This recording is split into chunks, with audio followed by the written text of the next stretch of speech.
Okay, we're live. Hello everyone. Um, so I'm we're going to be talking about whether utilitarianism or deontology is correct. Uh, Daniel, despite his sort of, his cleverness, his sharpness, he has a serious defect. He's a deontologist. Richard, on the other hand, see, I'm very impartial moderator, Richard is, a utilitarian, so I thought it would be worth getting two serious professors of philosophy on Substack together to talk about uh, which which theory of normative ethics is correct. So I guess Richard and Daniel, do you want to each tell us, like just briefly, who you are? Well, I guess should probably specify which of you will go first. So maybe Daniel, you can go first. Sure, happy to. Thanks so much for having me, Matthew. It's nice to meet you. I'm a professor of philosophy, assistant professor of philosophy at UNC Chapel Hill. I specialize in moral philosophy, but lately I've been getting more interested in political theory and economics. So I think we'll probably get into a little bit of the kind of politicsy, economicsy, social aspects of morality too at some point in this conversation. But I'll also mention I'm a big fan of Richard's work. Thanks very much. I'm Richard Chappell, Associate Professor of Philosophy at the University of Miami. Also, mostly work in moral philosophy, and I'm also a big fan of Daniel's work, so very, very excited to be able to chat with him about this today. Yeah, it's about time that I feel like you and I have never really like hashed out where do we like really disagree before. And actually, Yeah. just something I like about Richard's latest paper is he points out that like the consequentialism deontology, or more generally like, utilitarian deontology debate has weirdly stalled out. Like it's very unusual for there to be a fundamental, like almost like, universally acknowledged to be central debate in a field where people are just like kind of run out of things to say or get tired of it. Mm. And I think it's definitely the state of play in this debate until the latest paper. What was it, like several weeks ago or something? So yeah, I really do think that this is it's someone commented on Substack like, oh great, another utilitarian and versus deontology debate. Like, there's not that many of them, surprisingly. It's been decades. Yeah. Yeah. Yeah. I so maybe it would be helpful for you each to spend maybe like 5 minutes laying out why you have the view that you do. So maybe Daniel, you can go first and lay out why you're a deontologist.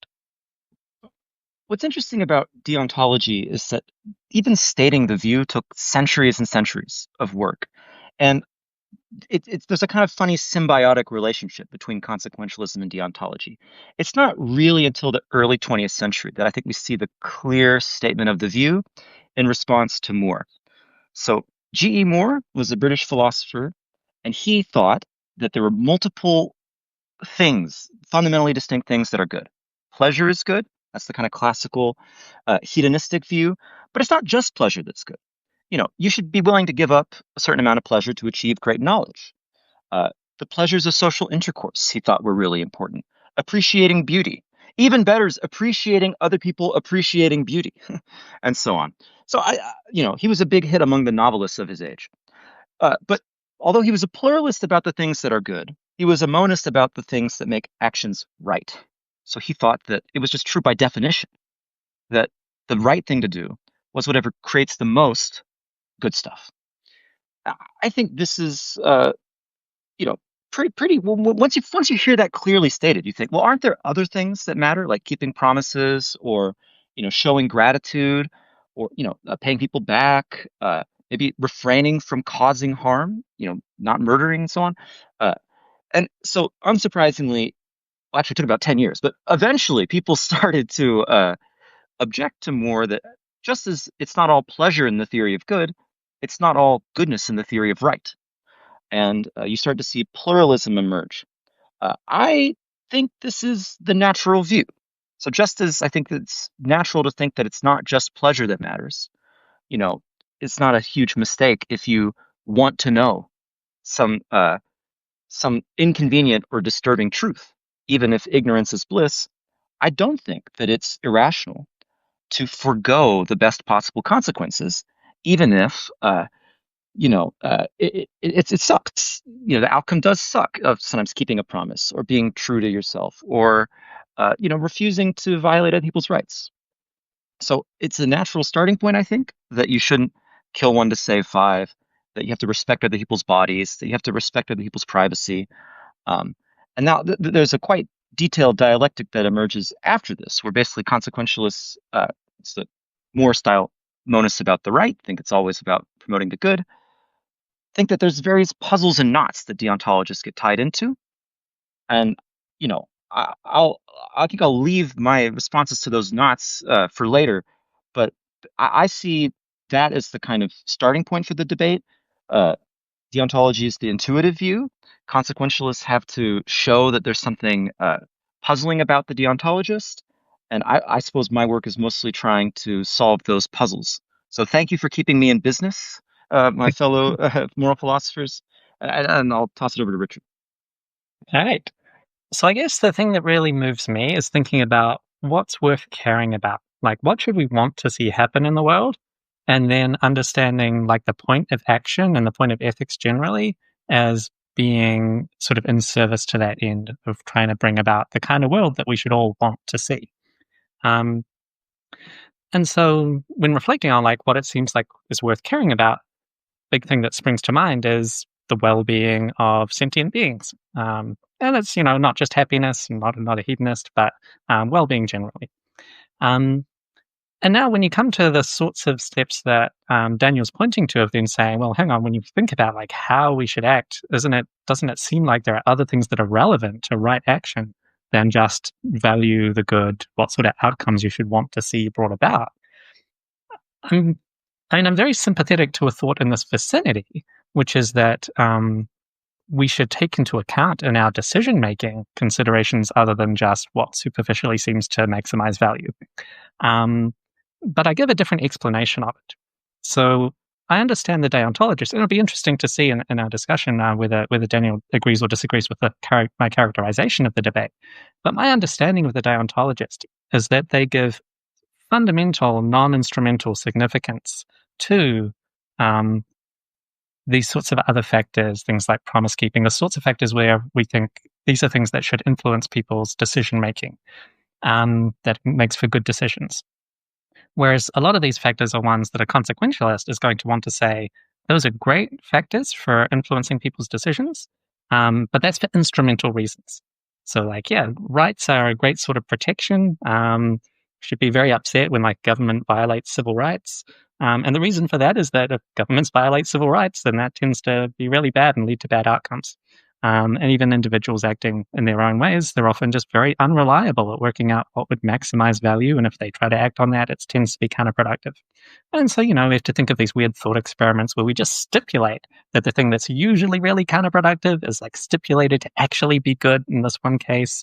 And then the deontologist is like, well, isn't it so embarrassing for the consequentialist that they have to say it would actually be right to do the rights violating thing in that case where we stipulate this weird outcome? And so that whole dialectic gets pretty messy. But the core of it for me comes down to this question of what should we care about? And when we think about those factors that we think go into like good sorts of decision-making norms that we want to encourage, like respecting rights and so forth, is it most plausible to understand their significance as being fundamentally instrumental or fundamentally non-instrumental? And my worry is that if you start saying that there are other things that like non-instrumentally fundamentally matter more than human beings and like what is good for people, then that starts to sound like a kind of moral fetishism. You're saying like there are these moral abstractions and they matter more than people's lives and well-being. And that seems messed up to me. So that's why I'm very moved to want to accommodate it instrumentally instead. I assume you use human beings in a broad sense to include shrimp. Right. The smallest of human beings. Yeah. Okay. So maybe now you can like have like more direct discussion about the points raised. Can I follow up on the last thing Richard said? So I think it's interesting that we've already got some common ground, which is I think we both agree that in realistic situations, people should often respect each other's rights. Like Yep. we have low amounts of motivation. We're not angels. We also have low amounts of information. We're not omniscient sociologists. And in these conditions, we have norms, we have rules, we have laws, and all of these things economize on our scarce goodwill and knowledge. Okay. And then there's a question, well, what is the status of these norms, in particular, individual rights? The right not to, say, have my kidney removed and distributed to somebody who needs, my kidney more than I do. Uh, and as you put it, like the deontologist basically thinks they're somehow fundamental, and your view is that they're somehow instrumental. Well, All right. So far, so good. yeah. Right. Okay. So it's interesting. I think a lot's going to turn on what counts as fundamental. So sometimes in your work, you say it would be weird if like an ideal omniscient God wanted, for example, the utilitarian police to like take out my kidney and give it to someone who needs it more, and yet it was wrong for them because it violates my rights. But I sort of think like that test for what really matters, what we should care about, might be a little bit problematic. So uh, if we imagine an ideal God that knows everything and wants everything, we're sort of leaving the conditions where rights matter. Mm. Um, but that doesn't mean that they matter only instrumentally in the actual conditions we have. Like I'll just say really quickly, the positive view I'm curious about your thoughts on. I think like people's wills matter. So welfare matters. People are patients, they're subjects, they feel things, they experience things, but they're also agents. They do things, they want things, they will things. And if you and I collectively will something, as in a promise, like we agree that I'm going to do something for you in exchange for this thing you do for me, I think that creates a reason. And we might not have needed to do that willing in an ideal world where we know everything, but that's not the world we're in. We actually made the choice. So I think that creates some kind of reason to follow through on the decision. So, well, to put it another way, in the real world, are you opposed to there being some significance that's not instrumental to us willing something? I think it would depend on the details. So I do think there are kinds of non-instrumental significance to willing in general. So particularly sort of quality of will, I think is very important to blameworthiness and certain kinds of fitting attitudes. So there's different kinds of significance, right? There's the kind of significance where something should change what we want to see happen in the world. So that's, I think, what's most significant to our reasons for action, downstream of our reasons for desire. But there's also the kind of significance where things are relevant to assessing like what attitudes would be warranted or fitting or appropriate given the facts of the situation. And so I think if someone um, does some good in the world, but it's completely accidental and actually they were trying to do this malicious, horrible thing, but it just worked out well, like we should be glad that it worked out well. But we should also judge that person very negatively. Like if they were trying to torture someone, but actually they saved their life instead, well, still, like they were a bad, malicious agent. And the other way around, someone who really means well is trying to do good in the world and pursues that in a reasonable way, but it just through no fault of their own like leads to bad outcomes. Unfortunate that there's bad outcomes, but there is a kind of a significance to the fact that they were a genuinely good, virtuous, well-meaning agent. So I think that's kind of respect in which will is significant. Like I'm on board with that. The example of promise keeping seems a bit different to me. So there you're thinking your exercise of the will by issuing a promise changes what reasons there are in the world that there wouldn't otherwise be. And I guess I'm a little bit more suspicious of that. Um, so I think promise keeping is like a very useful, good institution for being able to create cooperation and coordination that would otherwise be difficult to manage. So help us to get into good equilibria and so forth. So it's a great institution. I like it. People should like act in ways that uphold it. And that's valuable. Like if you undermine it, that could be damaging to future cooperation. So there's a lot of instrumental value to that institution of promise keeping. Um, and so, in a sense, once you make a promise, that then creates reasons to want to, act in accordance with it and uphold the institution. But I do ultimately see it all as being instrumental to the value that the institution leads to. And so, if you had cases where that value wasn't realized or it was just sufficiently outweighed, then even deontologists will agree that it can be sufficiently outweighed. The lying to the murder at the door kind of case. So there's messiness there, but I guess I'm resistant to wanting to say that it generates new reasons that are completely disconnected from value in any way. Yeah, That suggests that there's something kind of impersonally wrong with breaking a promise when it is wrong to break a promise, right? It's sort of like you're undermining some valuable norm that may be somewhat arbitrary. It's like we're all trying to get people to drive on one side of the road, and then someone's driving on the other side of the road, and you think like, oh, this is going to really set us back on our road driving norm. But it does seem to me like personal in a way, Mm, promise breaking.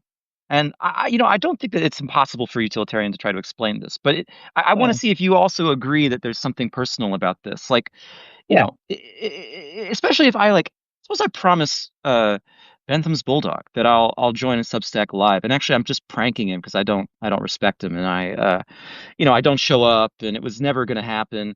Uh, I feel like but Sounds the right deeply wrong. is it a wrong against society? I feel like it's more of a wrong against poor Bentham. It's like, and you feel insulted, right? So, what do you think about the personal character of promise breaking and lying might also be like this? Yeah, no, I agree. We should, and I think can accommodate the personal nature of it by saying that the most obvious harm involved is not just a harm to society, but the harm to that particular individual who was relying on your cooperation after you issued that commitment, and then when you back down on it, that like predictably leads to like it's detrimental to their interests. So yeah, they've sort of been personally wronged by the fact that you didn't count their interests sufficiently. Like you're acting in a way that is like detrimental to that and sort of revealing a kind of disrespect, yeah, even in the utilitarian sense of failing to count the other person as equal to yourself. Can I pick up on another thread that Richard mentioned? So, I want to back to something basic you said, which is that you think the point of action is to, and you said the point of ethics as well, is to sort of bring about these important things that we should care about. Mm, But I wonder if that's really so intuitive. Like it does seem to me like it's got to be part of the point, you mm, know. But just as there's the point of belief. I mean, you were saying earlier that a lot of attitudes are supposed to be fitting to their objects. You should mm, fear the things that are dangerous. You should believe the things that are plausible. You should love the things that are lovable, and so on for all the obble ibble words out there. Uh, but what about action? It does seem to me like some action's forward looking. I'll save for the future. If I'm the ant and the grasshopper, whatever, I'll try to help the shrimp if I'm Bentham and I'm giving to the Shrimp Welfare Project. But some actions do seem backwards looking, in the same way that belief is trying to fit the evidence and fear is mm, trying to fit the dangerous. You know, I mean, think about like funerals or tributes. Like we even like naming your blog after Bentham in honor of this guy who's long dead. Like there seems to be something. There's some point to that action, even though it's not necessarily just creating something in the future. It's fitting something in the past. So how do you? I mean, this cards on the table. That's what I see deontology as most basically. It's like mm, thinking that there are backwards looking reasons, like Bentham was cool, so we should honor him. Or, someone did this for me, so I should express gratitude. Whereas I mm, think consequentialism is about creating outcomes, which may include the acts, but mm. it's essentially about what would happen if you did it. So I agree that part of action is what would happen, but do you think any of action is fitting the past? Yeah, that's super interesting. So I feel the force of this challenge. Like, I think this is a good one. So, maybe the way I would characterize it, and I'd be interested whether you think this fits well with how you're thinking about it, is that when you think about fitting attitudes, it seems like there's like prima facie reason to express them. That it's reasonable, like a reasonable kind of action is to express a fitting attitude. And so, when you have these reasonable backward-looking attitudes, gratitude, and so forth, expressing gratitude seems prima facie reasonable. Expressing blame to someone who's blameworthy seems prima facie reasonable, even though it's very often counterproductive. So, like, it might not be a good idea. Um, and so when you start thinking about those conflicts between what's actually productive and what's like expressing a reasonable fitting attitude, I do find that very challenging. Um, and I guess at the end of the day, I do kind of want to come down on the side of doing what's productive as being like the more reasonable decision for the action. And it's very tempting for us to just want to express every attitude that is a reasonable attitude. But I think maybe we should like check that impulse and be like, well, it's often like generally good to be honest and express like reasonable good attitudes. But that's just a generalization. Maybe it's a rule of thumb that expressing fitting attitudes tends to be a good idea. But when there are exceptions, maybe we shouldn't. I see. I see. So I've been doing all the questions so far, and I feel like you're such a nice person that you're not going to jump in with any objections unless I give you a chance. So do you want to take a hit? Like, go for it. Do you have any questions or objections for me? Yeah, I mean, I guess the big challenge I see for deontology is to try to grapple with this question of how much weight you're giving to factors other than what's good for people. And so effectively prioritizing these kinds of moral abstractions, rights, and so forth over people's lives and interests.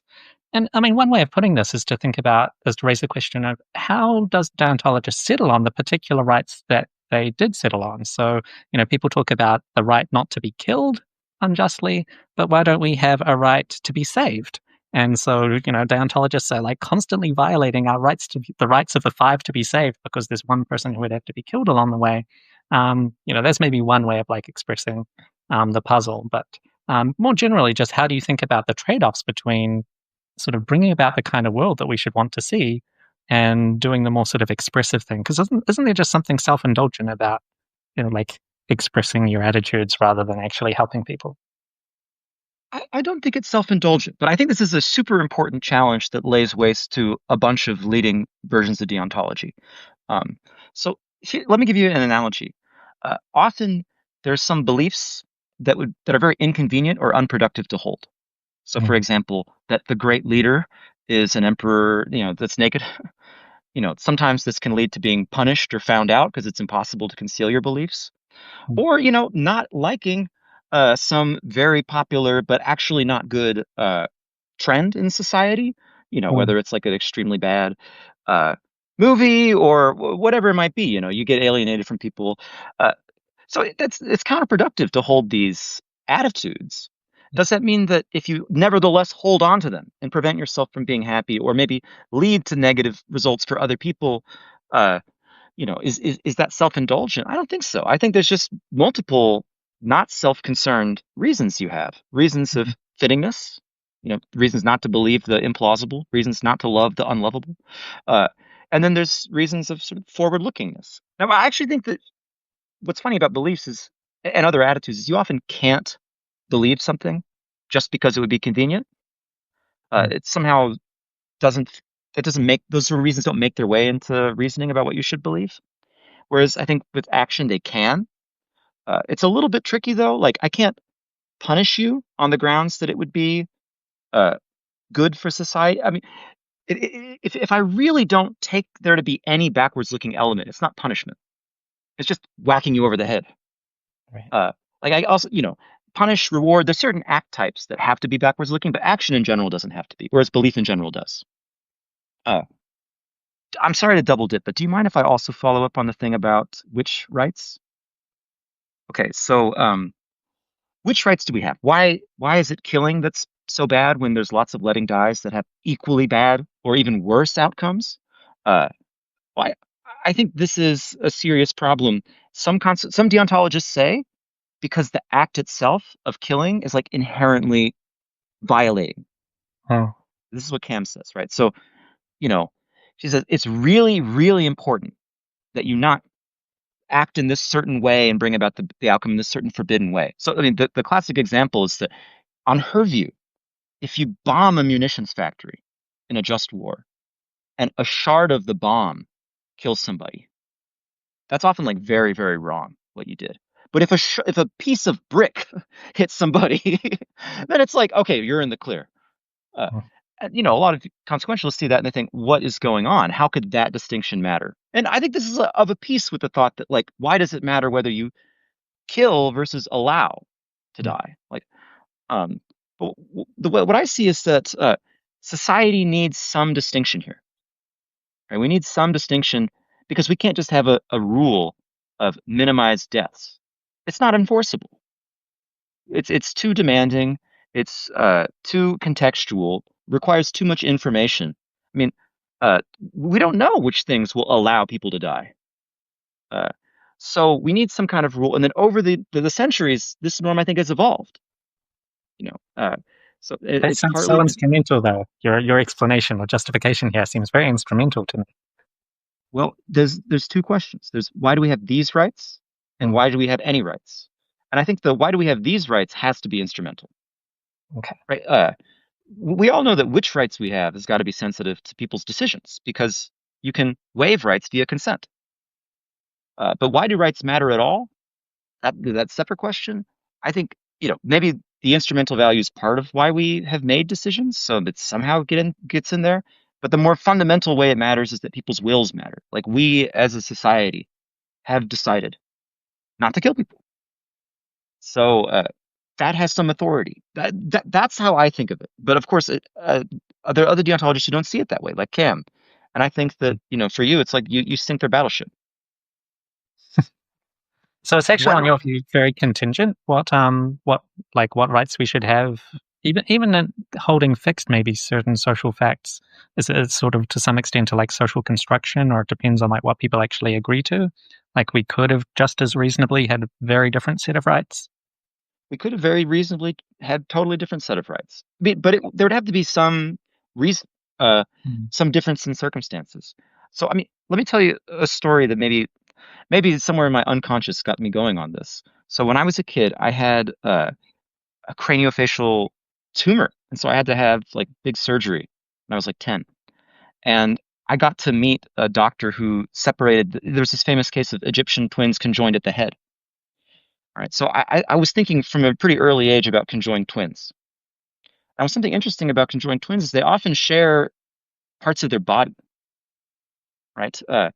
So they, without consent, are constantly using each other's kidneys and Mm. even moving each other's limbs, and quite astonishing things, putting thoughts into each other's minds. I mean, it's really like mind bending. But of course, it's just contingent that you and I and Matthew, like our bodies are totally separate. Uh, and we could have been very different creatures. And I think if we had been totally different creatures, we wouldn't have the same kinds of body rights that we actually have. So, I mean, on the one hand, it does seem weird to say it's arbitrary which rights we have, but we have to remember that like the contingencies of biology are super arbitrary and could have easily turned out very differently. Mm. So So, can you expand a little on how you see your view as diverging from like rule consequentialism, like a broadly rule consequentialist view of rights? Where does that go wrong? I mean, there's a real worry that we're going to get into some Derek Parfit climbing the mountain on different sides. Yeah, I find this. So I think, like you, I want to keep the views distinct conceptually, and I think it's a mistake to try to make everybody come out correct and secretly having the same view. right. I see the difference as whether you think it intrinsically matters that people made a decision together. Yeah. 'Cause I think that society has sort of made a decision that we're not going to kill each other, and that has some authority over us. Uh, to be honest, I'm a little bit mystified by how this works, but I also am mystified by all the other possibilities. So I'm just telling you my tentative view. Uh, so that whereas rule consequentialists think it doesn't actually matter that we adopted this, that doesn't sort of confer any reason in itself. They think what matters is whatever the good outcomes are, Yeah. and the rules are chosen for how successfully they bring those about. So I actually think like the actual choice to adopt the norm matters, whereas they think only the effects of the norm matter. Does that sound like a plausible way to draw the distinction? It makes sense to me. Yeah. Matthew, did you want to jump in at all? yeah. You So, haven't. so maybe one thing that would be interesting to discuss is Richard has a fairly new argument against deontology, which is the paradox of deontology. So that might be an interesting thing to discuss. Yeah. Oh, I got my notes ready. No, uh, Richard, maybe it would make sense for you to give the précis of the argument. And if Yeah. you want to just give one part of it, however you want to do it. Yeah, I mean, it's super hard to summarize because it's a pretty sort of intricate, messy paper. And maybe go in two steps. So I think the first step is to ask the deontologist, are they drawn to a robust or a quiet version of their view? So the way I spell out this distinction, it's all about what we think bystanders, like neutral bystanders who don't have any personal involvement in the situation or any of the victims or anything, what those neutral bystanders should want to see happen. And my thought is there's a kind of I mean, the traditional way of talking about deontology makes it sound very agent-relative. You've got these agent-centered restrictions, agent-relative reasons, and that makes it sound like only the agent in the situation should want to avoid acting wrongly, and no one else has any reason to particularly care about those reasons that the agent has. Everyone else just has the agent-neutral reasons of wanting to see good outcomes happen. So if you had that kind of view, that's what I call quiet deontology, then bystanders should just want the consequentialist utilitarian thing to happen. And if one adopts that view, like one interesting implication of that is that the quiet deontologist should probably try to coordinate to get other people to stop being deontologists. They want other people to do the utilitarian thing. So we should have a kind of common cause and moral education of turning everyone into consequentialists, even if they end up acting wrongly. That's just not what the quiet deontologist cares about. They want to themselves act rightly. They don't care whether other people act wrongly.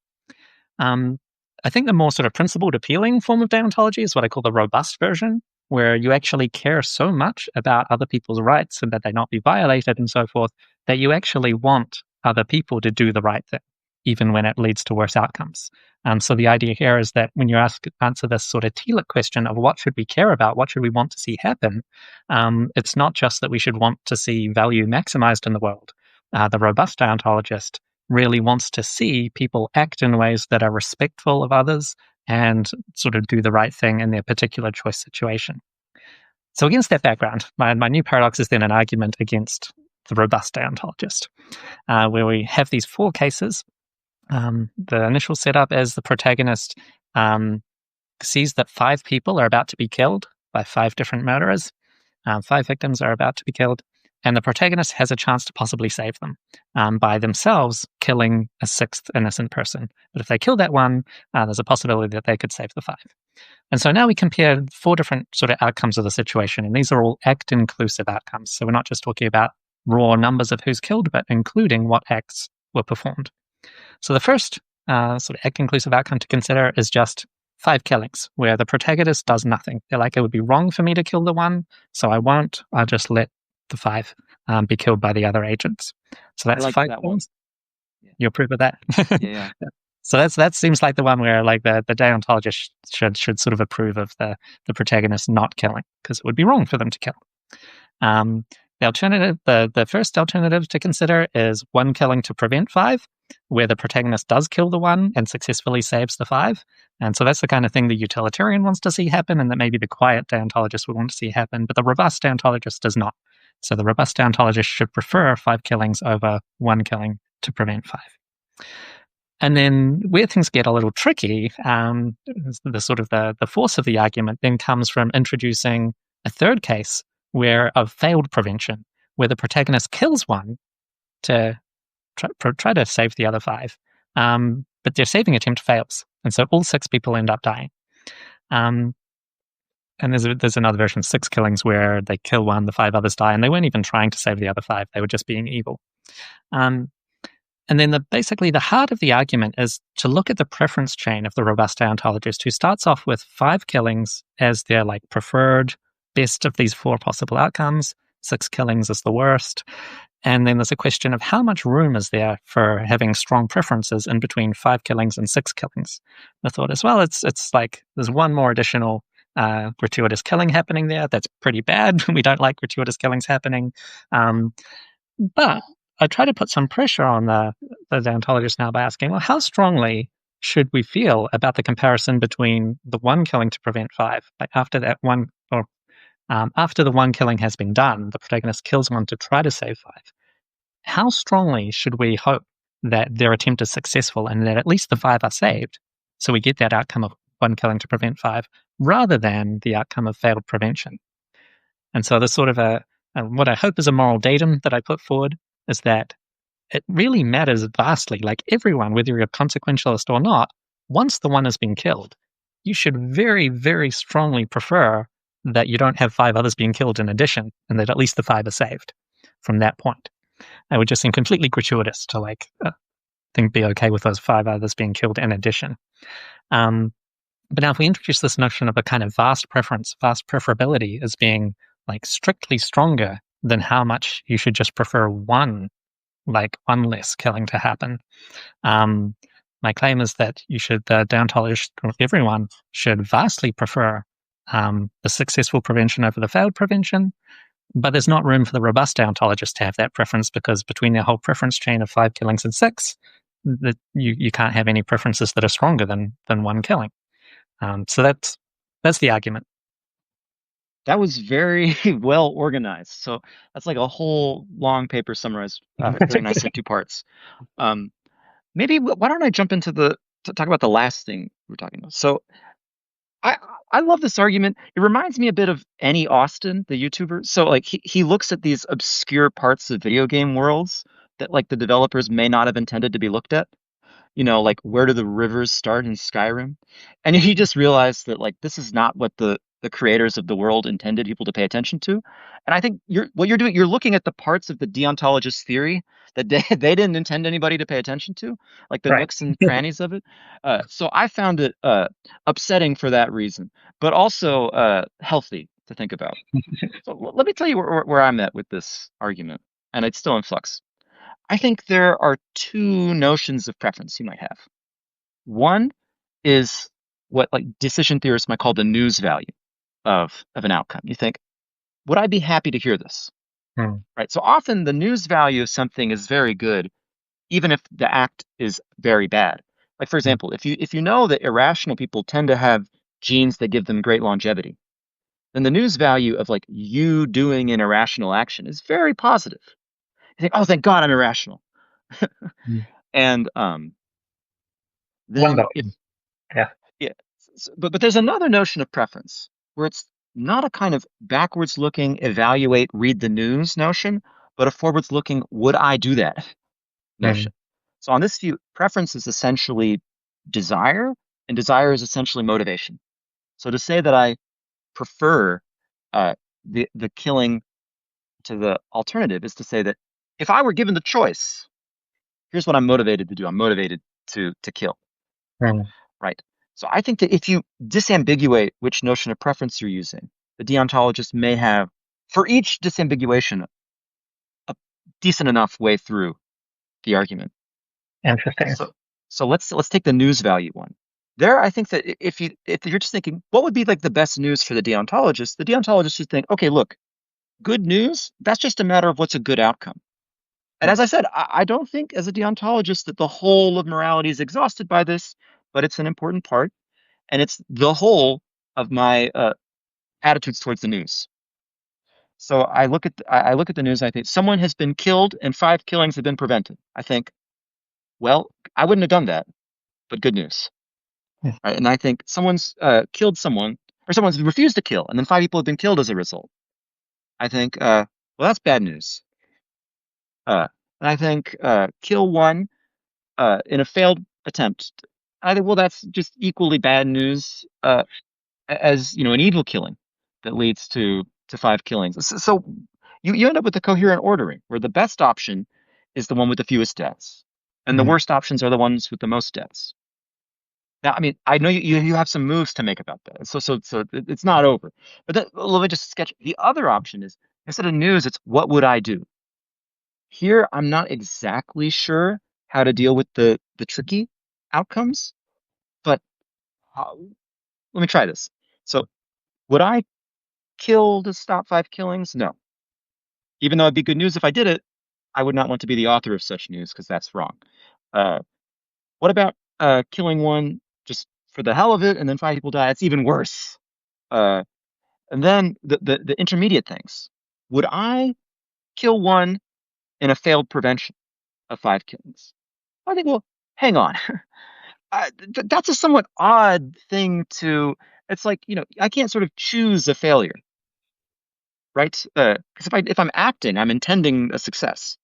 Hmm. So there's something a little bit odd about using that notion of preference to talk about the failed prevention. Yeah. Uh, so that's where I'm at. So if you go by news value, the deontologist has a coherent ordering. If you go by what am I motivated to do, some of the options have undefined preferability because I Hmm. can't sort of bring about that I fail to bring about something else. Where fail means like try and don't succeed. Yeah. So I think what I really want to do is resist the suggestion that preferability has to be one of these two things. I think it's a secret third thing. So I especially want to resist any attempt, and deontologists always try to do this when I talk to them about. They always try to Help change yourself. talk of preferability into talk of like plans to perform the action. So that sort of second thing that you talked about, they really want to talk about that, and I understand that's what you want to talk about is what decisions you would make, but that's not what this is about. So I want to put aside that interpretation and be like, that's definitely not what I'm talking about. Now the news value thing is closer, and I guess the main reason I want to resist this is I at least don't think it's anything like a conceptual truth that you have to prefer better outcomes, the outcomes that have more value and the sense of value that consequentialists talk about. So it just seems like there's this further sense of preference where it's just, think about the different states of affairs and like, what do you hope will happen? And that's just like an open question, and it's not settled by the value of it or any of those things. I mean, it would be for a consequentialist, right? A consequentialist will think, yeah, what you should hope will happen should just be determined by the values. But I kind of feel like if you're a non-consequentialist, then like what you're committed to is that value is not the only thing that matters. You think other things matter too. And if other things matter too, then they should make a difference to what you hope to see in the world and what you hope will happen. And so it should make a difference to your preferences and what you regard as preferable, not just to what you plan to do, but even if there was no person involved, even if we were talking about like lightning strikes and those sorts of things, still it should make a difference to what you hope to see happen. So I'm really trying to get deontologists to engage with this independent notion of preferability that isn't reducible to either of those other things. It's not just value. It's not just decisions. It's what you should want to see in the world. Right. Where this isn't just artificially constricted to the news value of the outcomes, where it's like, if you're a deontologist, I mean, just to give one example, maybe it would be indecent to hope that someone's rights are violated. Thought is even if I think it's a better outcome that the large gentleman is pushed in front of the runaway trolley, saving the five down the track, Mhm. That doesn't close the question of whether I should hope for that. Right. Okay. So let me just, in the interest of keeping the pace at a nice clip, can we talk about the first part of your argument? I like that reply. So there's the quiet deontologist who thinks rights are sort of the person's business, whoever is bound by the right, but other people don't have to worry about it. So I shouldn't kill one to save five. I shouldn't lie. I shouldn't break a promise and so on. But other people should not sort of see that as mattering in some sense. Right. I found this very interesting, but a little bit elusive. So let me just like sketch the kind of classic. Something people might not appreciate is that this is a really great jujitsu move on Richard's part, because the classic version of this is against utilitarianism, as you mentioned in your paper. So like the classic objection is utilitarianism, like act utilitarianism, the view that you should, with each action, try to maximize happiness, doesn't go well, right? You get a kind of diffusion of responsibility. People can't keep track of what creates utility for what. People might violate rules that would have been very useful to adopt, and rules of thumb go out the window. And so uh, in the 19th century, you see a growing awareness. I mean, it's already there in some of the 1700 stuff too, but the like utilitarianism might be true, but we shouldn't want people to act like utilitarians. And in fact, if they believed utilitarianism was true, they might incorrectly start basing their actions on it. I mean, incorrectly in the sense of like they'll mess it up. So this became a classic objection that utilitarianism was self-effacing, and maybe there should be like a little group of elites who can like sort of right the ship if the deontologists get too out of control. But other than the kind of core reserve of smart utilitarians in the government house, the masses should be, uh, fed a diet of deontology. Okay. That is seen as a kind of elitist and unappetizing view. But your point is the quiet deontologist has a similar self-effacing problem. Worse It's even. worse. Okay, wait. Tell me how do you think it's worse? So for the utilitarian, it's merely contingent on people's being not ideal and their lack of agential competence that we should possibly want people to not believe the moral truth. We should always want them to do the actually right thing. It's just that we don't trust them to actually do the right thing if they aim at it. And so we should maybe encourage them to aim at something that they can more reliably achieve. But the problem with the quiet deontologist is it's not just that they don't want people to believe the truth because they wouldn't be able to act on it successfully.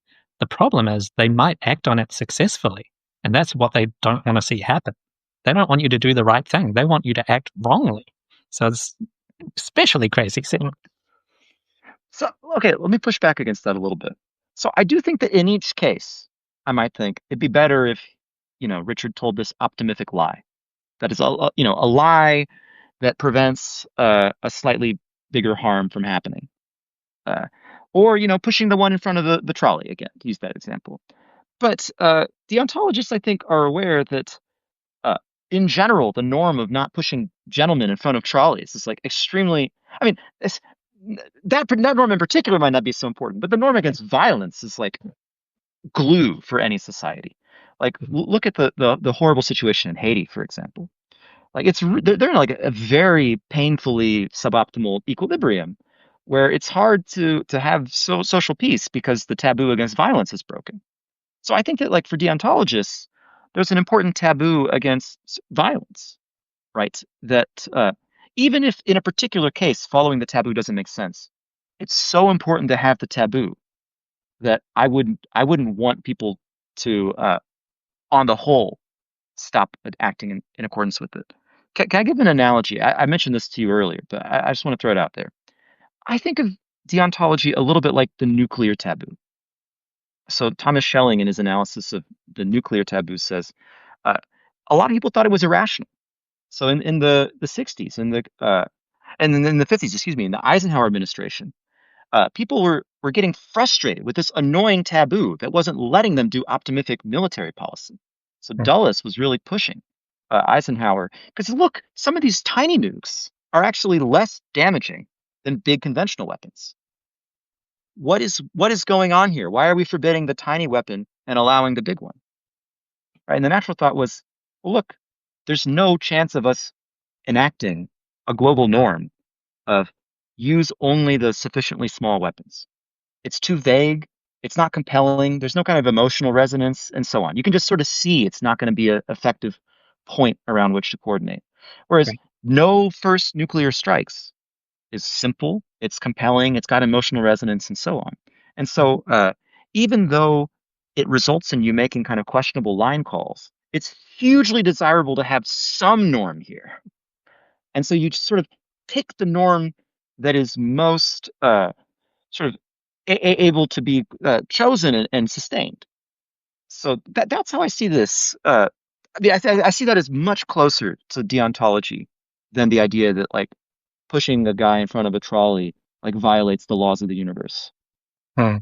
I mean, the challenge here, though, is that the consequentialist doesn't disagree with anything that you just said. So if deontologists are supposed to have a different view, they need to say something that the consequentialist is going to disagree with. I mean, this is just like Gibbard in his wonderful paper from the 1980s about utilitarianism and human rights. He makes just these sorts of points about why rights are so valuable. Um, yeah. Shout out Alan Gibbard, unbelievably amazing philosopher. So, but notice I'm not here trying to argue against utilitarianism or consequentialism or even rule consequentialism. I'm just saying, could a deontologist want deontology to be promulgated? And I think, yeah, for the same reason that we all might want a nuclear taboo to be promulgated, even if in individual cases I can sort of recognize that all else being equal, if I could get away with it, it'd be Hmm. better to use a tactical nuke Yeah. rather than a big conventional weapon. Uh, in practice, it's not going to work like that. And on the whole, we're better with the norm than without. So that's what I mean when I say like I don't think that in the real world deontology is self-effacing, Sure. even if the individual actions like I should hope for a sneaky violation, but there's no way I would want to push for it, and there's no way I would want it to be the rule to be effaced from the world. Yeah. I mean, so there's an interesting question of whether whether there's an alternative view on the table that's an option that would be more optimal than deontology and more optimal than trying to get people to do a sort of naive utilitarian thing all the time. And that's just um, a more sophisticated form of consequentialism where we all endorse these good norms, these rights, we try to encourage them, we want people to follow them, and we moreover understand that the fundamental reason why is because well-being really matters and that's the way to achieve it, and that this sort of view might end up leading people to do more beneficent actions in general than standard deontologist views, which seem to kind of discourage people from thinking about beneficence very much. Seems to lead a lot of people to like attack effective altruism and do all kinds of terrible things in the world. So I wonder, like, why couldn't this like actually sophisticated consequentialism just be like Pareto superior to deontology as far as like a social morality goes? I mean, I think deontology, I mean, Pareto becomes a bit of a dirty word. Uh, there's, I think rights in general are not very compatible with Pareto. So the Pareto principle says if something is better for everyone, that's the weak Pareto principle. Something's better for everyone, then we should bring it about rather than the alternative that's worse for everybody. And this seems very good, but rights and Pareto just don't play along very well. Hmm. I mean, can I go into this for a little bit? And then I want to ask you about EA. So just one example of how rights and Pareto don't play well from Leo Katz at University of Pennsylvania Law. So imagine that Richard walks into the hospital and he's in danger of losing two arms. The hospital's got scarce resources today and can only treat one patient. Then Matthew walks in and he's going to lose one arm. So it seems like Richard's got priority over Matthew, right? A stronger right, or let's call it a claim to being treated. And then in walks, well, me. And I'm just going to lose a pinky. So it seems like Matthew's got a stronger claim over me. Uh, however, uh, math, here's the trick though. Richard, is a big fan of me and I'm like a pianist. And Richard thinks, look, if Daniel loses the pinky, then the world loses all this beautiful art. And, you know, since Richard gets the kind of initial claim, he's going to lose two arms. He's got the biggest thing to lose. It seems like he should be able to sort of transfer the claim to me because it's sort of Pareto superior in the sense that Richard prefers it, I prefer it, and it doesn't affect Matthew. Hmm. So this is a case of strong Pareto, better for some, no worse for any. Uh, however, I think Matthew could complain like, wait a minute, why are you treating someone with a pinky at stake when I've got an arm at stake? Uh, and so what you get is a kind of cycle. Um, Hmm. so two arms beats one arm beats a pinky, but pinky by the Pareto principle beats two arms. Uh, and this is just super pervasive. I think Amartya Sen and Leo Katz have argued for like all kinds of rights. So, Katz argues that there's a similar cycle involved in, just to give one example, carbon trading. Uh, so one other famous example is welfare benefits, in-kind welfare benefits. You know, Hmm. we might maybe someone has a strong right to be given food or other necessities, but it might be Pareto superior to just give them money so they can build a monument to their god. Uh, but it seems like they don't have a claim to that, even though it's Pareto superior to something that they do have a claim to. So it's just like claims plus Pareto equals incoherence. Hmm. Um, if you should feel free to comment on that, but otherwise, I'm going to ask you about EA. Go on, that was great. Okay, fun. Uh, EA. So I I really appreciate the work you've been putting in to defend EA against bad objections. Even though I'm a deontologist, I really do think that uh, it's important. I mean, charity is important, saving people's lives is important, shrimp are important, and you know, what can I say? I like the Leif Wenar critique. I thought was really off the mark, and you did a great job responding to it. So let me ask you first, like, what do you think is you pick which of these you want to answer. One is just the generic, what do you see as the case for EA? But two, I'm a little curious. Do you see like there being any role for rights in EA? Because right, EA is often Hmm. caricatured as like utilitarianism mindlessly applied. I think that's a bit unfair. So would you rather talk about it in general, or do you want to talk about the specific? It's up to you. Yeah, Maybe the latter. So I mean, I can do both very quickly. Actually, I mean, the positive case for it in general is just that this sort of idea of beneficentrism, that like on every reasonable view, like making the world a better place should be a pretty big part of morality, right? So utilitarianism thinks that is all of it, that exhausts morality. But even a pluralist, Rossian deontologist or someone should think, yeah, I mean, duties of beneficence are a big part of what matters, and you can add other things on top of that. But still, like completely neglecting like helping other people, or else not valuing helping them more rather than less, like the effectiveness part. That all just seems, I think, very like hard to deny that that's important. Um, but then, so on your more specific question about is there a role for rights? I think yeah, and like the example of Sam Bankman-Fried is like maybe a pretty good like demonstration of why, right? So I mean, no one really talked about it much before his fraud, because I think like who would have thought that it would be a good idea to like commit fraud, like steal to give as like a charity strategy? Like that's so stupid. Um, but well, now if that's what actually happened, and I don't want to make any strong claims about his motivations or anything, but at least some have thought that might have been what was going on. He's got good Whatever the lawyers. Watch yourself. right, whatever the true explanation was, we can talk about the hypothetical. And yeah, I mean, I just think it's a terrible strategy, and like, yeah, rights are there for a reason, and they're very like good and effective. Makes the world a better place generally to respect them, and part of that's for reputational reasons, right? So EA got a very bad reputational hit once it's got sort of associated with fraudulent behavior. Who's going to want to associate with fraudsters? Who's going to want to be part of a project where one of the most prominent advocates of it committed fraud? Like those are very damaging things for social cooperation. And so I do think it's really important for any kind of like large scale social movement. And, this would be true for other political movements, for political parties, any sort of group of people that's trying to do a lot of good in the world. I think they're going to be able to achieve that better if they respect other people's rights and are sort of good cooperative social players. And yeah, if they have agents in them who are not so respectful and cooperative, then that's going to undermine their very project. That all sounds totally right to me. And I think this case is super interesting because it's sort of, I mean, it shows that there's a big difference between an ethical theory of what actions are right and an ethos that actually works when you try to internalize it in an organization. Right. And, rights have proven themselves in ways that are a little bit hard to appreciate as an individual rational agent. Like they've proven themselves in the evolution of societies over time. Yeah. Like the rights have been shaped by like centuries of little adjustments and decisions, and evolved in ways that aren't always under conscious control. Um, I don't know. I've been kind of moved by like this idea of like adaptive social norms, where it's not that people necessarily noodle it out in their heads, but they just do trial and error, and some things work, and then they survive, and other things don't, and they die out, and people just imitate rather than being rational.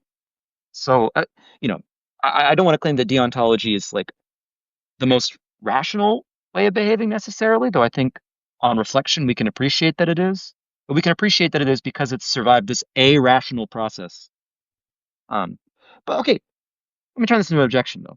I mean, aren't you saying that people should commit to deontology to to promote social cooperation?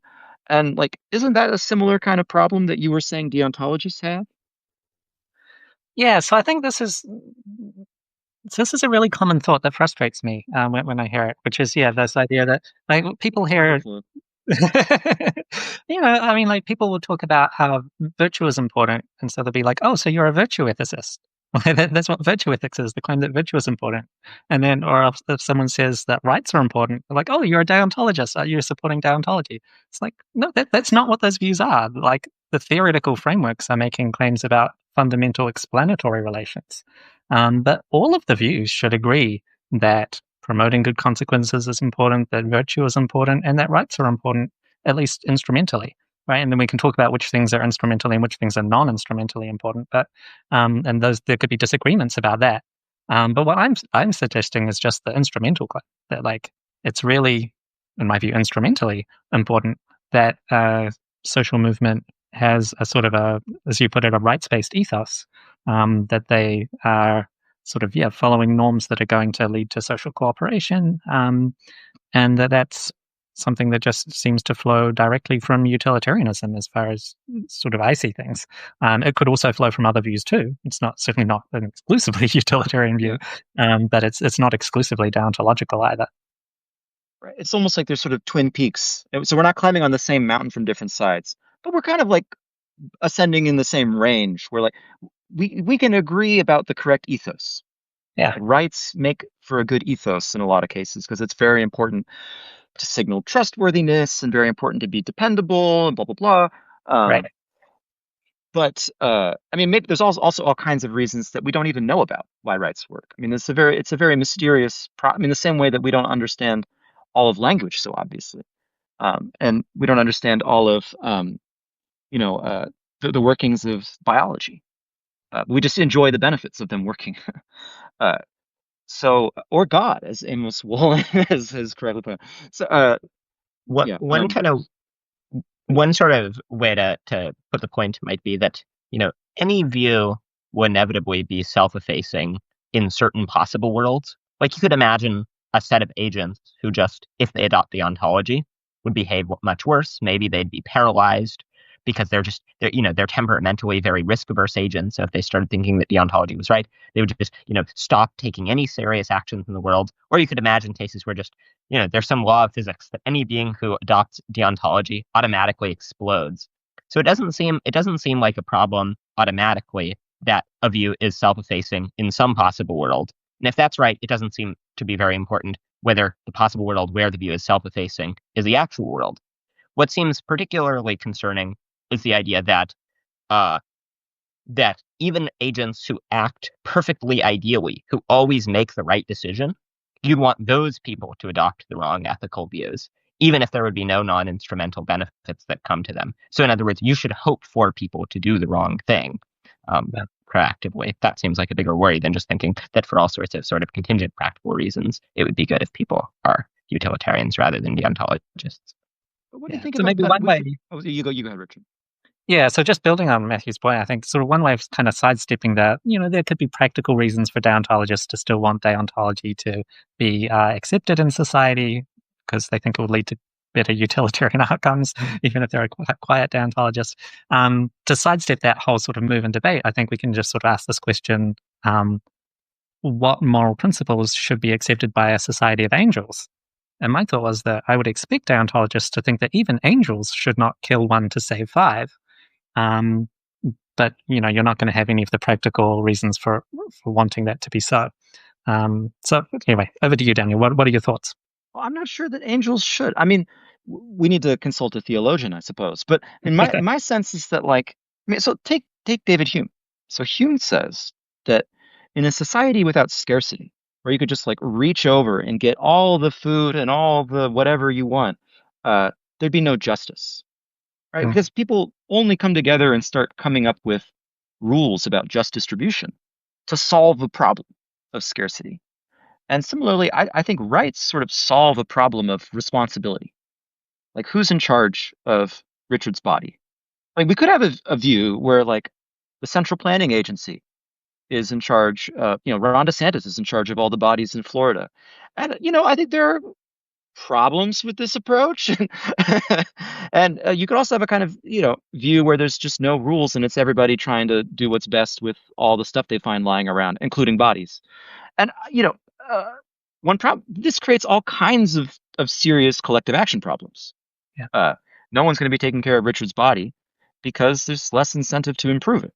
If Richard protects his health, he's just going to get conscripted into doing forced labor, so he's not going to bother. This is just classic stuff. So, okay, so I think that given facts about scarcity, lack of information, lack of motivation to be good, it makes sense that we've made a decision to give people their own domains. And so angels may not have that problem. But again, I like so much of what you say, Daniel. It's just it's wonderful. You're 99% right. And then you just add on this extra, and it's all non-instrumentally valuable too at the end, which makes it a little funny. But you're so close to it. I was thinking the exact same thing. So there are two questions in the chat that I think we should follow up on. There was one questioner from Jesse who said that some rights have created terrible consequences, like ancient societies conceive of the right of the king to boss people around, and maybe husbands might, in some societies, have the right to boss their wives around. And then MJR Schneider asked, "Why aren't we?" Or I'd rather ask you, "Why aren't you a virtue ethicist?" I feel like we should talk about both of these if you don't mind. Yeah. So what do you think about what do you think we should do about good rights gone bad? Should we follow them just because we need to have rights, or do they have zero validity, or what do you think?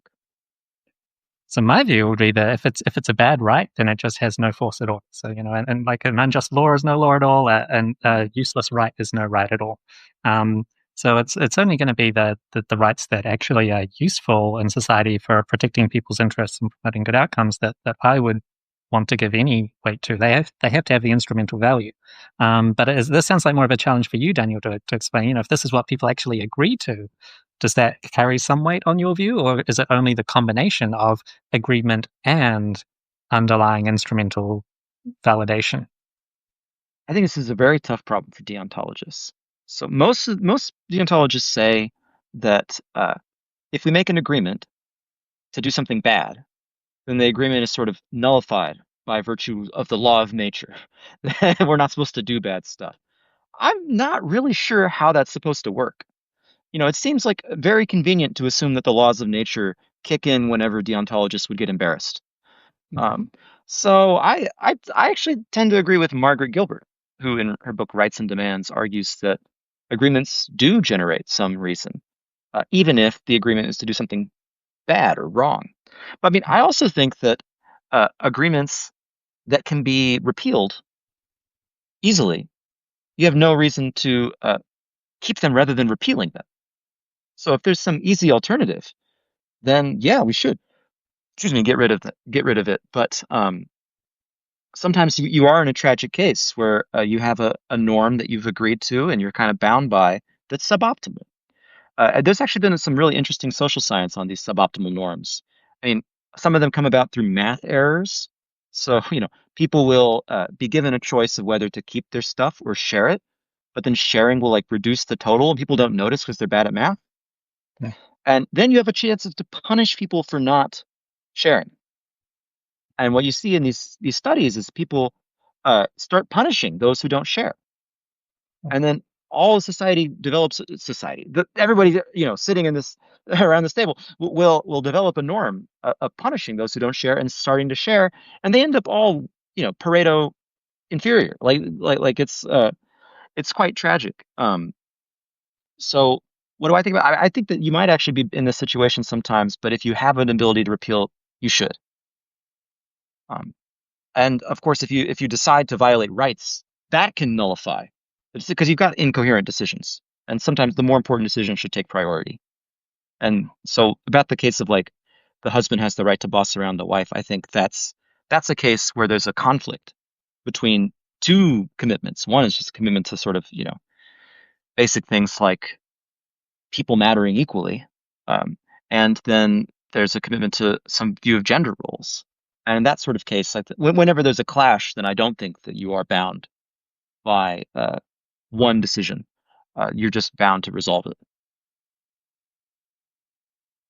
Um, can I ask you about virtue ethics? All right. Since they're not here to defend themselves, what do we think about the virtue ethicists? What do we, I mean, uh, or virtue ethics just okay. I'll give you a little bit Hard to pin down.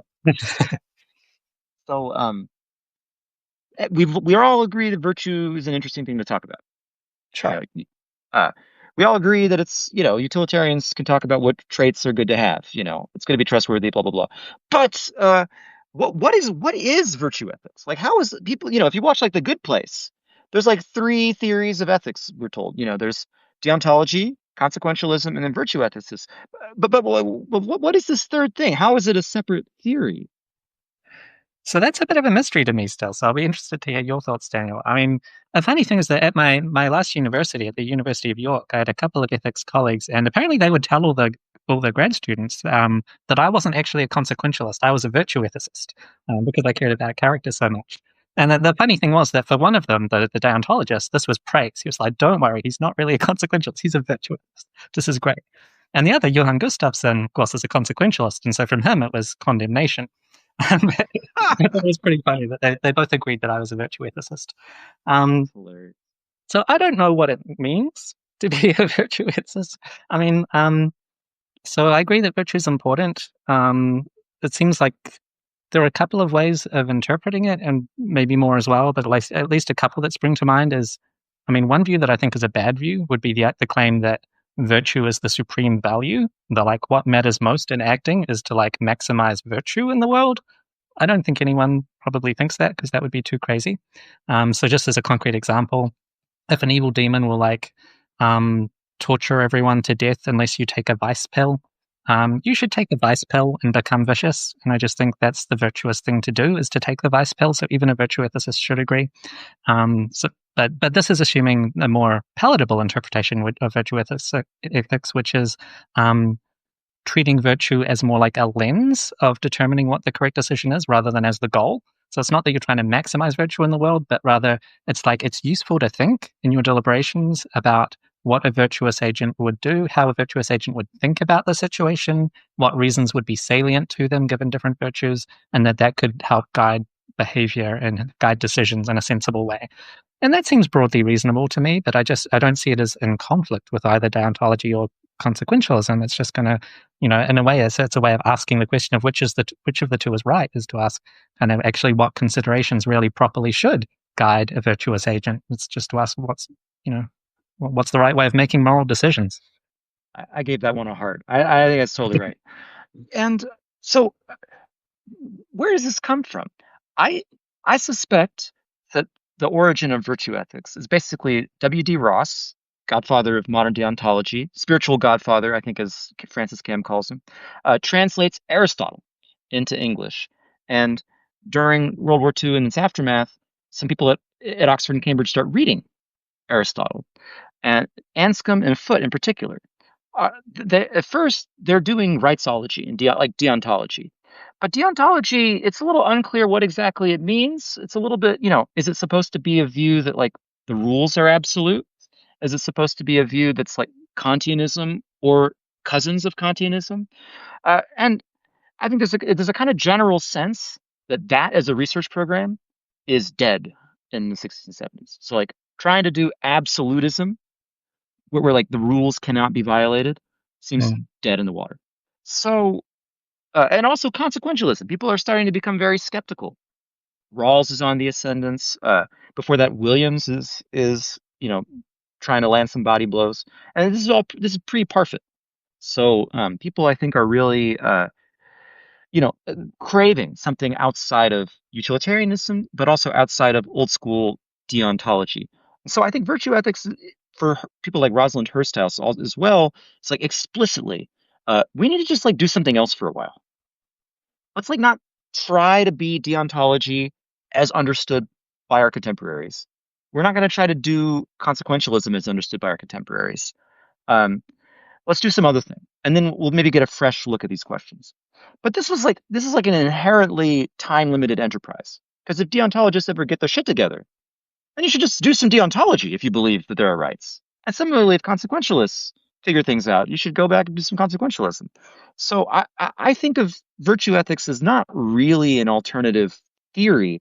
It was kind of an alternative movement. And now it's sort of become ossified into a theory in a way that doesn't make sense to me for all the reasons that you gave. I think there's super cogent reasons. But I this is not at all to knock virtue ethics, especially if you read Hursthouse and Foote and Anscombe, they have lots of great things to say, but they're things that we would now consider contributions either to deontology or to consequentialism. Right. Sorry for Kantians who are getting no love or attention here. Yeah. So, from my conversations with virtue ethicists, the way they tend to explain it is that the thing that they disagree with consequentialists and deontologists about is something like the order of explanation. So they think that that rather than it being the case that you should perform an action because there are certain features of the action that make it right, they say that you should perform the action because it's what a virtuous person would do, right? So performing the action displays certain virtues and is correspondent with what virtues would be displayed.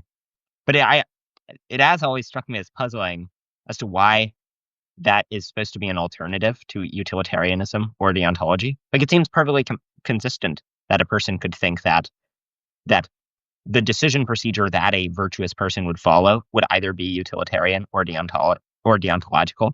And so for precisely that reason, you ought to be a deontologist or a utilitarian. Yeah, I mean, I guess there is that order of explanation question that you can ask, and so maybe they could be giving a distinctive answer there. My worry about that characterization is just that it makes virtue ethics implausible because of the Euthyphro problem, right? It's just, it seems to be giving the wrong order.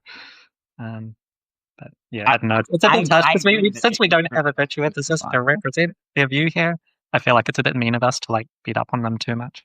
I'll say something in favor of the virtue ethicist. So Kieran Setia actually argues that a lot of the beating up of early virtue ethics was beating up one particular type of virtue ethics. So by saying that, the virtuous person is whoever imitates the exemplar of virtue, well, that's like one particular way to do virtue ethics where it's like the exemplar explains everything. But you could think that virtues matter without thinking that imitation is like the way that virtues convey their significance to us in our reasoning. So I will stick up for the virtue ethicist to that extent. But I'm sure I'm just ripping off of Kieran. Can I follow up on something in the chat from Raul? So Raul asks, and I think this will help us as we sort of try to get our map of normative ethics, which is like the big theory of, ethics in general, not meta ethics. What does ethics mean? Not applied ethics. How does it work in particular issues? But like, what are the big picture kind of theories of right, wrong, good, and bad? Raul asks, what is the difference between consequentialism and deontology? Is it that the right's prior to the good, if you're a deontologist, and the good's prior to the right, if you're a consequentialist? I think this is like Rawls's way of characterizing it. But what do you think, Richard? I'm pretty sympathetic to a view along those lines. So in an old 2012 paper on fittingness, I sort of suggest that we can characterize it in terms of the sort of relative priority of two different kinds of reasons or sort of fittingness claims. So it's the question of what reasons for action we have, what we should do, and the question of what's preferable, what we have reason to desire or want to see in the world. And yeah, my thought was that it seems like consequentialists take all the questions about what we have reason to do to ultimately be downstream of what we should want, what we should hope to see. And so they take preferability, value in a sense, as being prior. And then for the deontologist, it would seem to maybe make most sense to see that as in some sense maybe partly reversed. So they'll take value on board to some extent, but allow that all things considered, what you should hope to see is perhaps that the right thing be done, even if it brings about less value. And so there's sort of all things considered preferability does take reasons for action to inform it. And something I find interesting about this way of characterizing things is that it brings out that rule consequentialism is probably best understood as a form of deontology, because they're going to unless it's just completely incoherent, like posits an incoherence between what you should do and what you should want to see. As long as it brings the two into coherence, it's going to say, because you should sometimes follow the best rules, even when they bring about worse outcomes, what you should want to see in the world is some informed by your reasons for action, and rather than taking value as completely fundamental to that. My sense is that this is kind of where the rule consequentialists have landed, actually. I think now Brad Hooker is sort of on the, I hate to say on the hook, but on the hook for thinking that, it's basically a kind of version of contractualism. Right. A form of deontology. I think you're allowed to say two things that are in tension 13 years apart, but I wonder if there's a tension between the 2012 view and Richard Yetter Chappell 2025, hot off the presses. Cool. Go for it. Okay. The distinction between deontology and consequentialism, you said, is reasons for preferring outcomes versus reasons for acting. Which is prior. Right? Yeah, which is prior. But it seems like that works only if we assume that the reasons for preferring outcomes are kind of forward-looking or teleological, right? So it's like Mm. guided by the news value of the outcomes rather than like, so like Doug Portmore has the view that you should prefer not to kill. You should prefer the outcome where, you don't kill one to save five because of the sort of respect that you have for the one. This is Yeah, this consequentialism, you know. right. So I think you would rule that out as a genuine version of consequentialism, right? But he takes himself at least to be talking about reasons for preference. So Yeah. how do you classify that kind of view? Yeah, it is super tricky. So yeah, I mean, I've had some conversations with Doug about this, and I think we're sort of pretty far apart in how we understand the distinction. So Ditto. Yeah. partly, I think the issue is that I struggle to make sense of a preference first basis for the kind of like respect for individuals that he's wanting to push. Like, it seems like a distinctively deontological interpretation of respect, and I feel like I can only really make sense of that if I think of it as first stemming from an idea that like it would be wrong to treat the individual in this way, and that's why I should prefer not to do it. Like I can make sense of that view, but that's going back to the traditional kind of deontology. If you try to consequentialize it and say no, it's not that it would be wrong. It's not that first it would be wrong to treat them that way. It's that first you shouldn't even want the outcome where more people live, but you killed one of them. I just don't understand like what's the motivation for not wanting that if it doesn't stem from deontic reasons that like it would be wrong to act that way. So that's sort of the source of my suspicion there. Um, Right. So I think then I agree with you with the caveat that I think we have to, it's like, I think the really crucial distinction, which you're drawing, but in a slightly different way, is between forwards and backwards looking yeah, maybe reasons that's for right. action. Where like the consequentialist who's guided by maybe forward-looking preferences, if you like, thinks that the outcomes that would be brought about are what make actions right or wrong. Mm, Whereas the deontologist thinks that the situation, the stuff that's already fixed, okay, like given that this person's not in danger, can I push them in front of the trolley?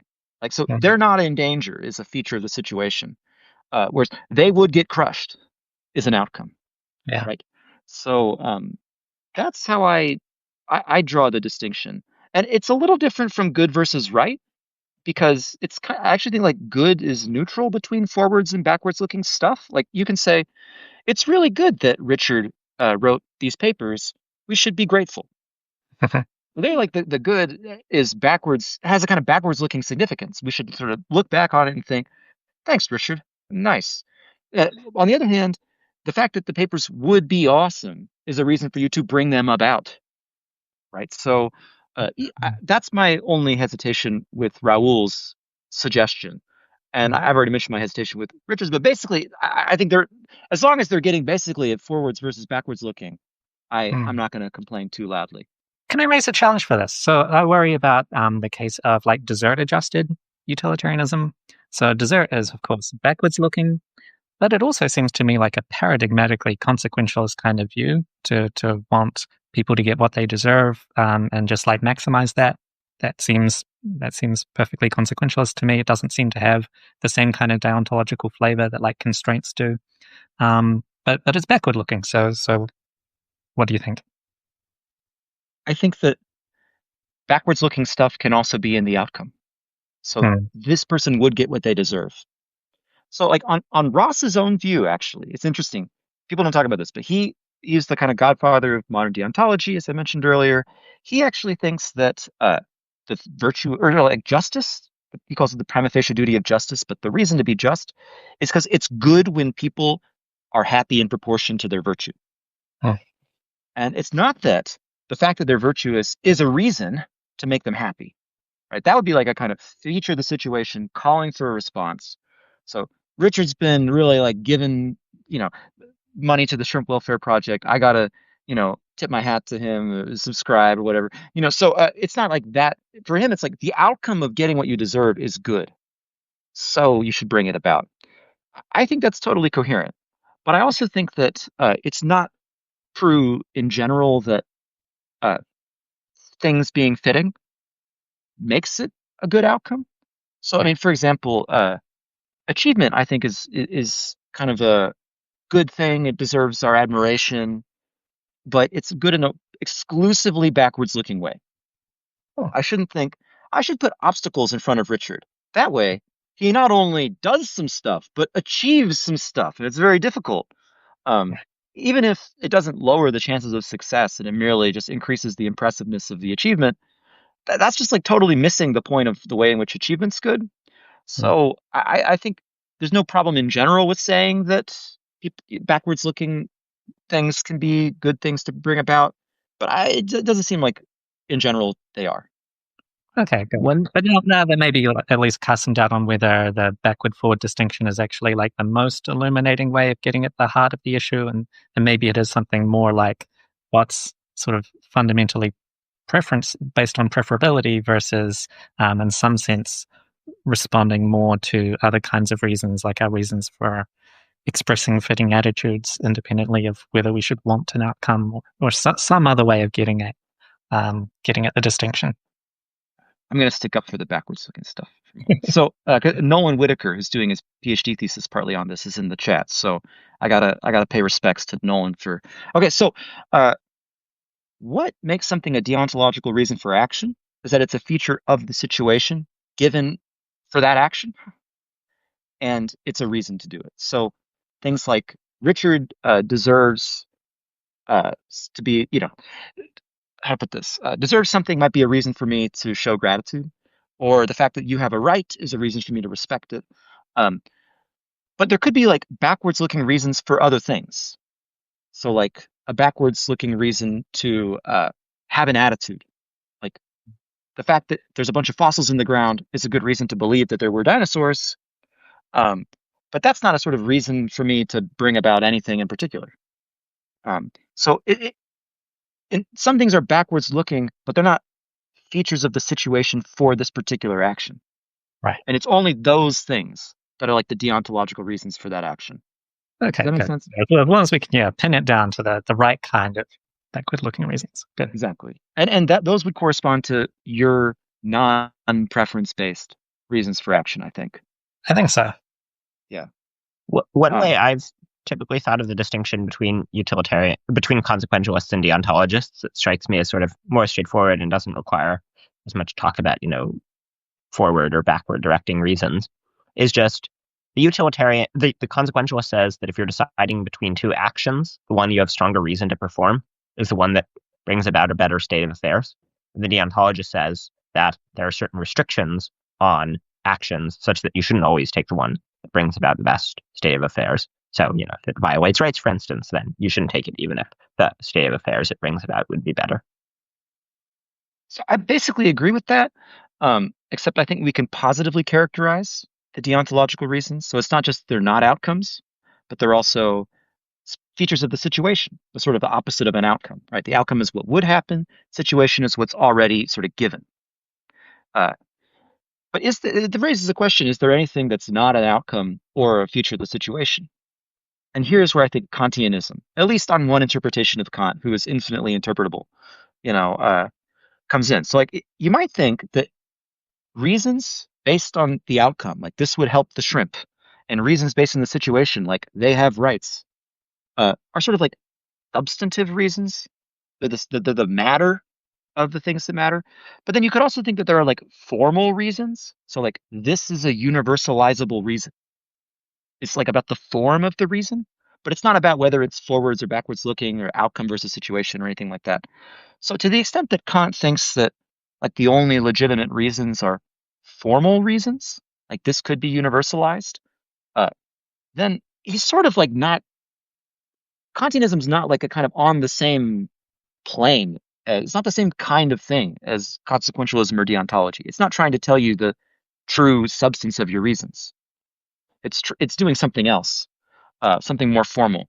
Now, I find it a little bit hard. I've tried to talk with Kantians about this, but I, I think in general it's a little bit tough because everybody these days is a reasonsologist. People want to talk in terms of reasons because it allows you to kind of talk in terms of actions. Because like action theory, often like reasons are the coin of the realm. Uh, but it just that reasons just don't really fit into Kantianism. So people are a little bit cagey about whether they believe the reasons are formal or forwards or backwards looking there. So I don't know. That's how I see things, Matthew. I think like as if in terms of the substantive reasons, it's forwards or backwards. Good outcomes are fitting situation. But if we allow for like universalizability or whatever, then there's this other thing. Can I ask Daniel? I have a very tendentious thought about what seems in some sense like central to a lot of deontology, like not in a really like formal, like this is the right definition of it, but just something that strikes me as kind of like psychologically significant about at least many, maybe not all common forms of deontology. And so I'm just curious to hear your thought on this. And I admit up front that it's very tendentious. So this is the thought that deontology seems to rest on ascribing sacredness to the world, and particularly to life and to agency, and to treating these things as sacred in a certain sense that I find mysterious. And one way of like trying to get a grip on this intuition is to think about like the beneficent amoralist, like someone who just doesn't start off with any moral concepts. But it makes perfect sense that they could still want to do good things in the world, and so just go around trying to improve well-being. But they don't have this like distinctive idea of like right or wrong or the wronging people. And I think of this by analogy to I think back a couple of decades to like the debates in America in the early 2000s about the religious right, and morality was like very much associated with like religious conservatism, especially conservative sexual ethics. And I just felt like there's this really interesting but tendentious analogy between the sort of mysterious kind of moralism that you find amongst like the religious right, and thinking about like it's really important to ethics that people not have gay sex or something like that. And it's just kind of disconnected from people's interests, but they're just like, it like violates their sense of purity or the sacred in some way. And then I feel like there's something similar that happens in like a lot of bioethics where you've got sanctity of life views that I think just don't really make any sense, but they're sort of deeply rooted in these sort of deontological ideas. And then I feel like there's something similar happens when the deontologist, at least, not your version, because yours is more based on the instrumental explanation in the background. But for those who just sort of have more of a like purity response of thinking like it's just fundamentally disrespectful to the one to introduce your agency in a way that like kills the one and saves five, it's sort of seeing the agency as transforming the morality of the situation or the desirability of the situation, where an outcome that would have been wonderful to happen via natural causes suddenly becomes terrible if it happens via human agential causes. And there's something very mysterious about that to me. So I'm curious about your thoughts. I do think that there is a level of purity involved in some deontological norms, but I don't think it's just deontology. So, I mean, one interesting finding is that if you're a vegetarian for health reasons or a vegan for health reasons, you'll eat, how to put this, like a veggie soup that's had meat dipped in it. Right. But if you're a vegetarian or vegan for moral reasons, even if you're like a utilitarian, generally people feel some kind of disgust about touching the meat. So like we have this on board. I mean, I think there's some evidence even that like disgust reactions are evolutionarily prior, like they're the sort of crude initial hardware that morality is sort of grafted onto or built out of. Right. So I do think that part of becoming more rational and reflective is being able to distance yourself from purity stuff. Realize it's probably okay if you drink the soup with the meat dipped in it, or if you contaminate yourself by for example, building weapons that are needed for a just war. So I think like pacifism often has a kind of purity element to it. Um, so who's more purity? Who's more into the sacred though? I think I gotta hand it to you. It's the deontologists, and I think this is sometimes not justifiable. I think to some extent, deontologists, at least not rationally justifiable. Like to some extent, I think a lot of deontologists have internalized norms that are partly arbitrary, and where we start thinking this is like a matter of sacredness or taboo is when We've internalized even the arbitrary bits. Oh, Right? This is how I feel about Cam's response to Kagan. So Kagan says, "How could you care about the like precise details of how the trolley hits the guy, or whether it was a shard of the bomb that killed them versus a shard of the brick of the munitions factory?" And Cam's answer is, well, it's sort of like inherently violating if the harm is sort of brought about in this way. There, I think no, you've sort of you've falsely internalized the mm, arbitrary bits of the norm. But is there something sacred fundamentally in deontology, though? I do think, yeah, I think that there's something the core kernel of truth in the idea that there's something sacred about life and so on is that we have backwards looking reasons. I call them oh, responsive reasons. That if we have made a decision together, I should honor it. I oh. mean, it's interesting. Honor, sacred, all these words are kind of backwards looking in Yeah, general. it's sort of tied together. Cool. Um, well, I see. I think there's a question. Oh yeah. So wait. Does that satisfy you? Have I convinced you? Are you going to be a? You're probably not going to be a deontologist now, but does that still seem spooky? Do you think it's the backwards looking stuff? I mean, like relics, right? They're sacred. You're not supposed to break one to save five, Yeah. right? Sacred stuff is generally supposed to be honored and respected and not touched and so on. And I agree that people take this too far sometimes, but I also think that it's not irrational Mm, to have the at least the backwards looking component of that. yeah. And I guess I do tend to find the sacredness element kind of irrational, at least. And so even when it comes to like sacred relics or whatever, like, you should, if six of them are in danger, you should try to save five if they're all relevantly similar, even if that involves you breaking one of them. Um, and I'm reminded a little bit of like G.A. Cohen's stuff on conservatism here, conservative value, which I think is just fantastic. I think it's so interesting. But something that I kind of like about his view is that it's a challenge to ordinary ways of thinking about consequentialism, this idea that we should cherish the things, the valuable objects that already exist, and sort of cherish them in themselves, not welcome their replacement, that kind of thing. Um, but there's nothing in that view that would necessarily mandate constraints. If you cherish all of the um, like six very valuable paintings or something, and like five of them are about to be destroyed, it just seems instrumentally rational to like sacrifice one to save the other five, and that's true even when you cherish each one in their individuality. Um, so I wonder what you think about that idea. I'm less pulled by that, but Okay. if it's a million paintings versus one, I start to think yes.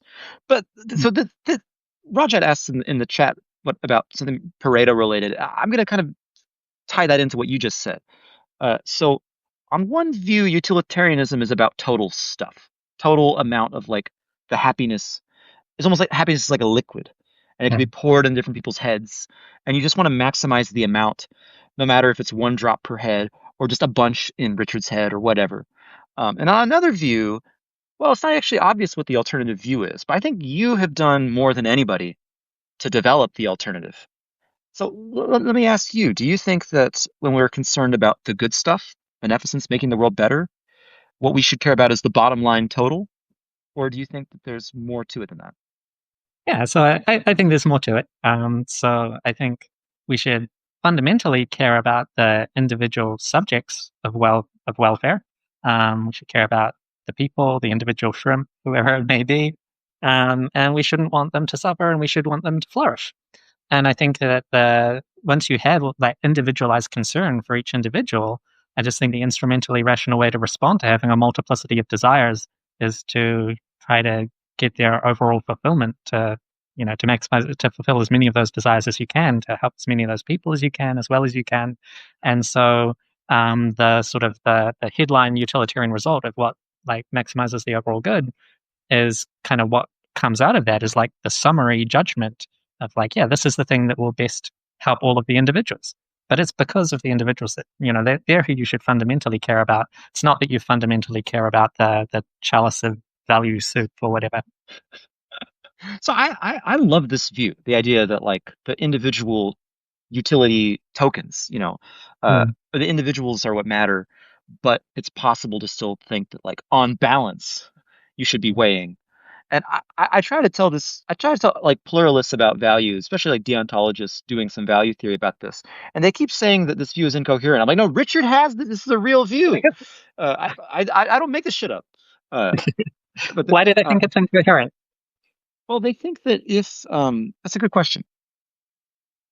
They think that if the bottom line total determines what's better overall, then that sort of means that you just care about the bottom line total.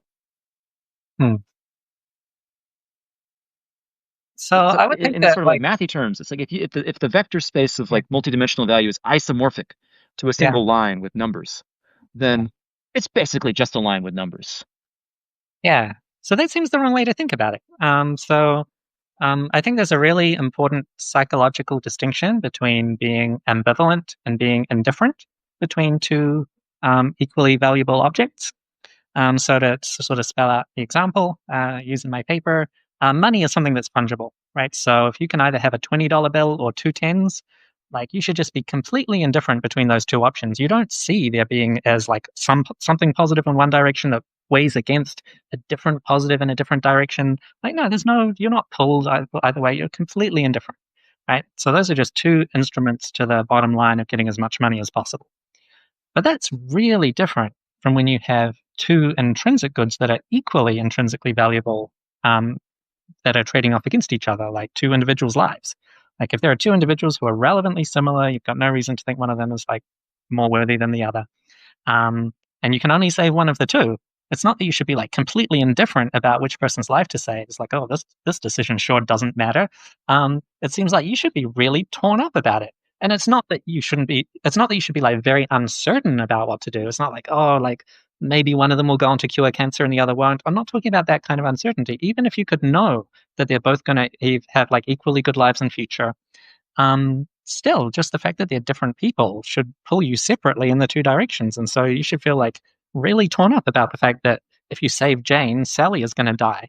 And if you save Sally, Jane is going to die. Like it's whichever way you go, like you should feel very torn up about the loss, which is not like, losing out on having two tens when you get a 20 because those are equivalent and the two lives are not equivalent. So I think just psychologically, there's a really clear difference here that we can capture. And I think that's just reflected in whether your ultimate desires about the situation, about the sort of two sort of choices that you're choosing between, um, whether they're just two instrumental desires for one and the same final end, like more money, or whether you actually have distinct final ultimate desires that are different in the two directions. And so that's a real psychological difference in the desires. And so that, it's just a mistake to think that they're the same. Yeah, I remember reading this paper as a grad student and being like, this is totally right, mind blown. And it took me years to figure out how to like what I wanted to say about this. But I basically think like the field has not yet absorbed your paper value receptacles. And there's still a lot of kind of confusion about this notion of equal goodness. Um, but yeah, I actually let me follow up on something here you said about like the psychology of it. What do you think about like the psychology of self-concern? It's Mhm. like, when I hear that somebody has died, maybe I even learn a little bit about their life. Actually, I had to think about this a couple of weeks ago. I found out that um, the the host father, well, like one of the father of one of the families I stayed with as a foreign exchange student, died very suddenly a couple of years ago. And I only found out when I went to visit the family Mm. the other week, and I was really saddened by it. And it seemed to me like the concern I had for this person was just totally different from the concern I would have about like a death statistic. Yeah. And or even from someone that I cared about equally in the sense of no more, no less. Um, and you know, I'm sure there are a lot of people that matter equally to you, and I would care about their deaths very differently than I care about yours, and to me, and I would care about their deaths very differently from how I care about my own death. So, I mean, do you think that this is this kind of non-fungibility, the fact that we're not just like dollar bills, but we're somehow the stuff you would try to buy, the source of value and distinct sources of value. Do you think this underwrites self-concern, or do you think there's something else to like the first person point of view or something like this? And I know you wrote about Hmm. concern for death recently. I've been wanting to ask about this. Yeah. So it's super interesting. So I mean, I think probably ordinary self-concern is something over and above just seeing ourselves as one valuable person who's distinct from the other valuable people. Like we're so much more central in our whole views of the world than like, strangers who we can recognize have value in the abstract, but if we don't really know them, it's kind of hard to like um grasp the full reality of their value. And even people who we know a bit or even know very well, it's still much harder to grasp the full reality of their personhood than we fully grasp ourselves. Like we're inside our own heads and know ourselves a lot more. Um, so I think it's not just the non fungibility, that is certainly a part of it, but I think there's probably also just a lot more epistemic access to the reality of our value, that we don't have quite the same access to others' value is probably a big part of it too. Um, and then, of course, there's just like a lot of kind of extra weight that comes from like self-interest and like caring more about ourselves than we care about other people. So I think there's a lot of different factors. Is that sort of capturing Oh yeah, your question? that seems totally right to me. And it's all complicated, I think, by the kind of instrumental case for caring more about yourself. Yeah, Um, I mean, there's something really important about the fact that you know yourself better than other people do, and you also are kind of more in a position to help yourself than other people are. right. And if you don't take responsibility, which will naturally involve you becoming more concerned, then you're going to be in trouble. So that's to say that I think we all know, any reflective person knows that they're just going to become more concerned about themselves than impartiality would like. Yeah. But it's also part of a plan that it's hard to reject, right? I, so I find this stuff very unsettling. The idea that there's like adaptive, in the sense of like fitting to the environment, Mm, attitudes I should have kind of as like baggage in my mind yeah. alongside this rational stuff. And the rational stuff like is kind of annoyed that there's all this baggage, but it also, by its own lights, knows it shouldn't kick it out. Yeah. Yeah. Super interesting. Yeah. Anyway, I love what you said there. Can I ask one other thing, Matthew? I hope I'm not stepping on the moderator's toes. Yeah, no, that's. I mean, I have not needed to had much of a role as moderator because the viewer steering the direction Okay. perfectly reasonable. Perfect reason is what I always know. So, Richard, challenge trials.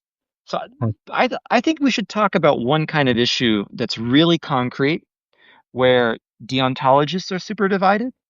mm, And I feel like this is a case where it's so important to have utilitarians in the mix, mhm, to sort of keep the deontologist debate from getting really insular and off the rails. So I'll tell you a story. I was once at a party where there was a distinguished bioethicist who had retired.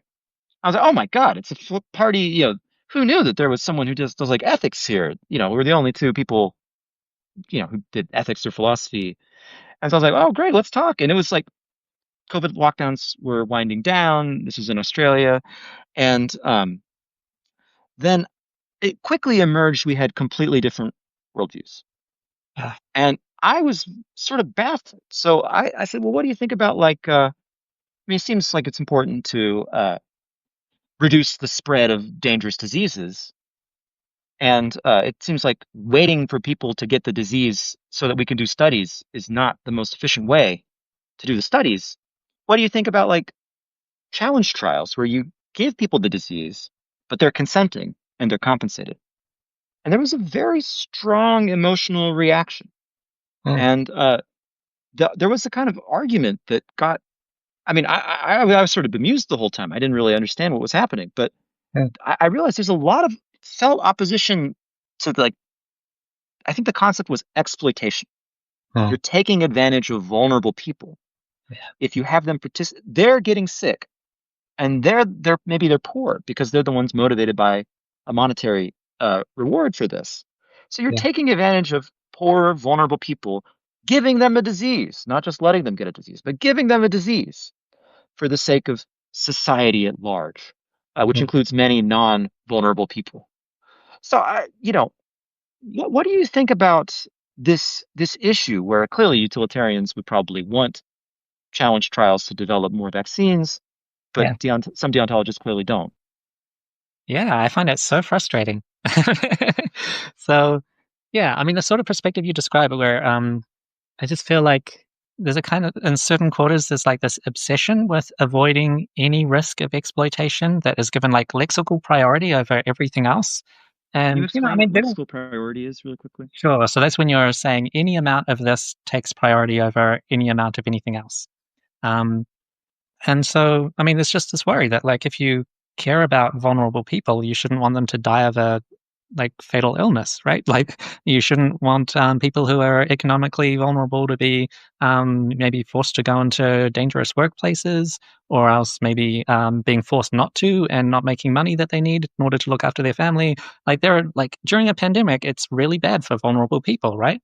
And so if you're going to be concerned about them, you should think like take a big picture and think what is actually going to help people. Now, I mean, there are ways to ward, like we should be aware of the concerns about like sort of exploitation and research trials and sort of do what we can to like minimize the risks there. And so one thing you can make sure you do is like make sure you pay people a fair amount, right? So like pay a lot of money, and then it's not exploitation because you're giving them a fair payment for the risk that they're facing. But it's funny because bioethicists are more opposed to large payments because they then think it's undue inducement, and anyone who's not like already independently wealthy just would become so stupid when faced with like a prospect of making more money that they'll make irrational decisions. I feel like this is so disrespectful of people to say that like the bioethicist is going to judge that their health interests automatically take priority over their economic interests or their moral interests in wanting to be like an altruistic pro-social member of society and help others. That the bioethicist is going to say, we're not going to let you other individuals make that choice and do a good thing for society and do a potentially a good thing for you because we judge that your health interests matter more than everything else. And I just think that's appalling. Me too, for all of the reasons that you would, and the extra reason, which I think maybe you would only instrumentally appeal to, which is it's, I mean, it's disrespectful. I mean, to put it another way, it's not taking consent seriously, Yeah. right? So consent is the fundamental concept for understanding how rights are implemented, I think, right? The big difference between there being a rule for what people are allowed to do with their own bodies and property, and there being rights over bodies and property, is that rights give you the flexibility to adjust the rules on the fly. And the main way you do that is consent, right? Mm. So, what are you saying if you're saying that it's your body, but it's not your choice Mm. whether to be paid in order to take on this disease and try to contribute to medical research? I think what they're really saying is it's not rightfully your body. They're saying that you are the custodian of a precious sacred thing, Mm. and you may not violate the rules, the ordained rules for how to treat it. Now, Yeah. that's just a very, to me, that's not just a lack of beneficence, though I think that's maybe the maybe even the biggest problem with it. But it's also like even for a deontologist, I think, whoa, Yeah. that's like a surprisingly decrepit view about the relation between people and their bodies. Right. So yeah, total lack of respect for people's autonomy. And so yeah, I mean, I do feel like as a nice point in applied ethics, like things can be challenging when beneficence and autonomy point in different directions. Like, should we like tax people extra money, like take more money away from the wealthy to give to the poor? Like difficult question. Reasonable people can disagree. But when autonomy and beneficence both point in the same direction, it just seems crazy to say, no, let's not let people do good, voluntarily choose to do good things. Yeah. But so many bioethicists are into anti-beneficent paternalism, which is the thing that is opposed to both beneficence and autonomy. It's just crazy. I mean, it's just crazy to suggest there may not be an answer to this question. But do you think that there's any kind of rationale for this? Do you know what, like, is it a cognitive mistake or is there something else? I mean, I wonder if it's just partly an overreaction to like historical atrocities in bioethics, right? So, I mean, researchers did a lot of bad things in the 20th century that stemmed from not like giving sufficient weight to people's like caring about informed consent and that kind of thing. And I think just like really being extra sensitive to not want to engage in those kinds of atrocities in future has led bioethics as a field to be extra conservative when it comes to anything that's kind of sensitive in that way. But I don't think they've like sufficiently internalized that the problem was that you didn't have informed consent. And so if you just get informed consent, you don't have the atrocity anymore. Like that's the key thing. I totally agree. This, I think, raises some interesting issues about the contingency of rights. So in this case, I think the bioethicists are just out of step with the way that we think about rights. Mm. Like, we do think it's your body.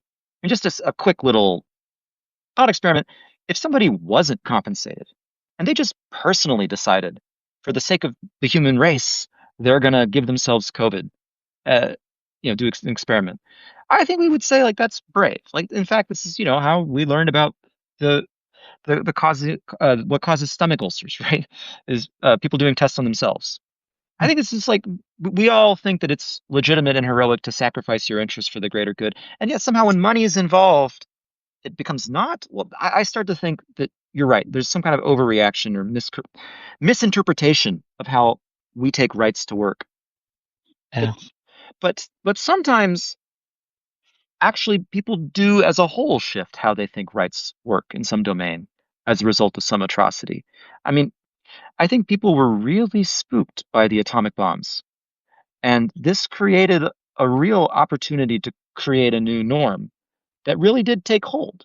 You know, as much as John Foster Dulles didn't want the Eisenhower administration to be spooked by nuclear taboos, that was his term, uh, everybody was spooked.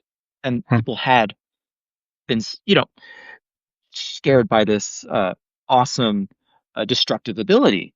And so, I mean, it's interesting. Like, I think a lot of our rights sort of bear the baggage of particular contingent atrocities.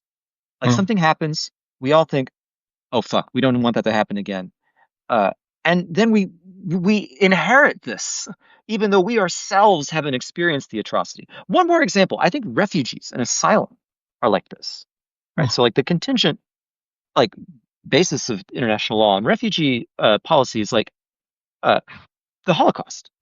It was, Yeah. unspeakable, horrible, horrible, horrible atrocity, and people at the time did not really take uh, the needs of refugees seriously.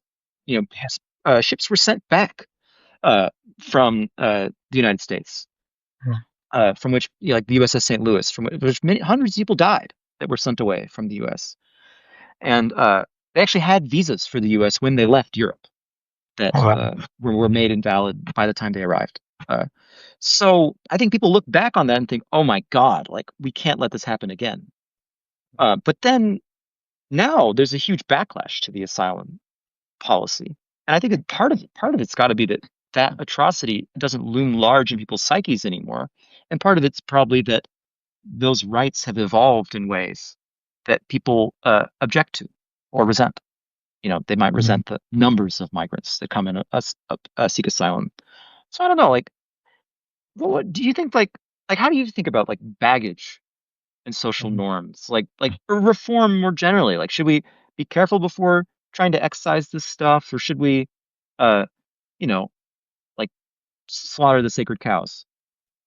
Yeah, it's super interesting. I mean, I'm quite torn. I mean, I like a lot of the stuff you were saying earlier about the kind of adaptive sort of value of rights. And so, there's this general argument for conservatism, right? That the norms that have kind of evolved over time are often there for a reason. If we don't understand the reason, it would be pretty risky to like just knock over that fence. Um, and so, yeah, I think that's important, and that there are sort of wise kind of instrumental reasons to be pretty cautious of too radical a reform too fast if you don't fully understand what the consequences will be. Um, so I do have, I mean, I have very sort of moderate inclinations in general when it comes to a lot of sort of politics and practical ethics, even though I guess many people would think I'm maybe philosophically very radical seeming. I do feel more temperamentally moderate. And yeah, so part of that is sort of recognizing the instrumental value of those sort of conservative arguments. On the other hand, I think it's really important to not be blindly conservative. I'm sure we all agree moral progress is super important. And when we recognize that like people are hanging on to an old norm that is not serving humanity well anymore, old biases, sort of opposition to challenge trials, and those sorts of things in bioethics are, I think, great examples of cases where we just really need more rationality influencing people's moral views. And so that we need people to change how they think about these things in order to really help us do better as a society. So it's a difficult sort of trade-off to mix progress and conservatism in a prudent way. I think challenge trials are an interesting example of a case where, and there are some other things like that, where you would expect it to be deontologists who would be most concerned about it, because it seems like there's the strongest source of deontological reasons, even stronger than of consequentialist reasons. But then in practice, it seems like consequentialists are the people who are most concerned about it. Another example is meat eating, where like, if you're a deontologist, you should be strictly more concerned about meat eating than if you're a utilitarian, because you think not only is it the case that we're causing very large amounts of needless pain and suffering, but we're also violating the rights of a population of creatures vastly larger than the number of humans who have ever lived quite routinely. And if you're a deontologist, you should be much less comfortable with explanations along the lines of, well, their lives are overall worth living, so even if there are these sort of severe rights violations, it's okay. But then in practice, people treat utilitarianism as having these uniquely insane and deranged implications for treating animals, when it seems like basically utilitarians are the most moderate in principle. It ought to be the most moderate in principle regarding how we should treat animals. Like, if you're a deontologist, maybe you should think that like violence is on the table to stop how we treat animals, because because basically like nearly everyone is responsible for something relatively like homicide. Yeah, I think Robert Nozick. So, okay, I have to do a little disclaimer. I think often if you mention Robert Nozick outside of moral philosophy and political philosophy, people are like, "Oh, the frothing at the mouth libertarian." It's like, no, he's actually like a super flexible, interesting moral philosopher, um, who gave a lot of interesting arguments that are totally detached from, sometimes even cut against libertarianism. Okay, so here's one of the not libertarian amazing arguments from Robert Nozick. Um, Concern for animals. Okay, so like a lot of deontologists seem to have the view like Kantianism for people, utilitarianism for animals.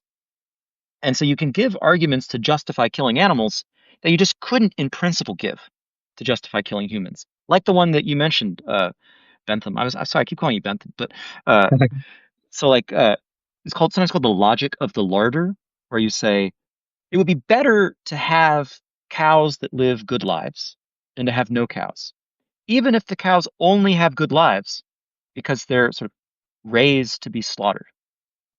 Right? So if the alternative to being raised for slaughter is not existing, then the logic of the larder says, well, better that they at least get raised for slaughter, because then they get to have decent enough lives. So I think Nozick correctly points out that the logic of the larder sucks for humans.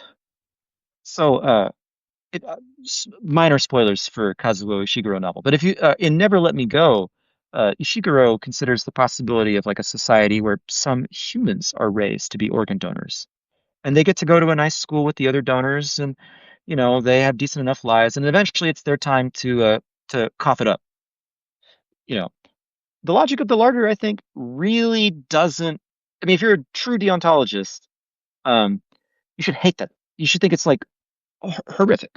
Um, so then, if you aren't equally horrified by raising animals for slaughter, you need a really powerful argument that animals are different, that non-human animals are really different. And I think it's not totally obvious what the argument is. I mean, I think that there's been some really surprisingly awesome work in the last 25 years from Kagan and Kieran Setia on this, but I just wanted to flag the Nozick point that like if you're a deontologist, you desperately need an argument for why animals are like categorically different from humans. I mean, Richard, do you want to chime in, or do you want to talk about like the Kagan? I don't know if you're interested in this Kagan like modal personhood. The middle personism. Yeah, it's interesting stuff. I mean, yeah, I just agree with everything you said. That was great summary. So much kumbaya today. I'd love to see it. I mean, we have a lot of common ground. I think it's really interesting how, coming from quite different theoretical perspectives, there's actually, there's a really significant amount of overlap. I mean, this raises a question that I want to. This is for both of you, actually. Uh, what value does normative ethics have? So, like, Mm, I think some people are super down on normative ethics and philosophy in general because it doesn't make progress. mm, If you go to like the Phil Papers surveys, there's like often an even split when professional philosophers are polled about like the central questions of their field. And you might think, okay, if there was a real field here, people would have sort of figured out some of the basic things. Like mathematicians are like not split on Euclidean geometry fundamentals, whereas ethicists apparently are split on the ethics fundamentals. mm. Um, Nevertheless, I have come to think, especially in the last like 5, 10 years, just learning about public policy and econ and political theory, they're like, oh my God, normative ethics is so important. uh, and it's really, really important to have some people that are keeping that torch lit Yeah. and adding fuel to the flame. But that's just my own take. I want to know, do you think that there's a kind of relevance for society of having normative ethics? And if so, what is it? Yeah, so I think it's super important, and I think the big reason is that otherwise you just get people doing vibes-based ethics, and that's I think what a lot of bioethicists are doing.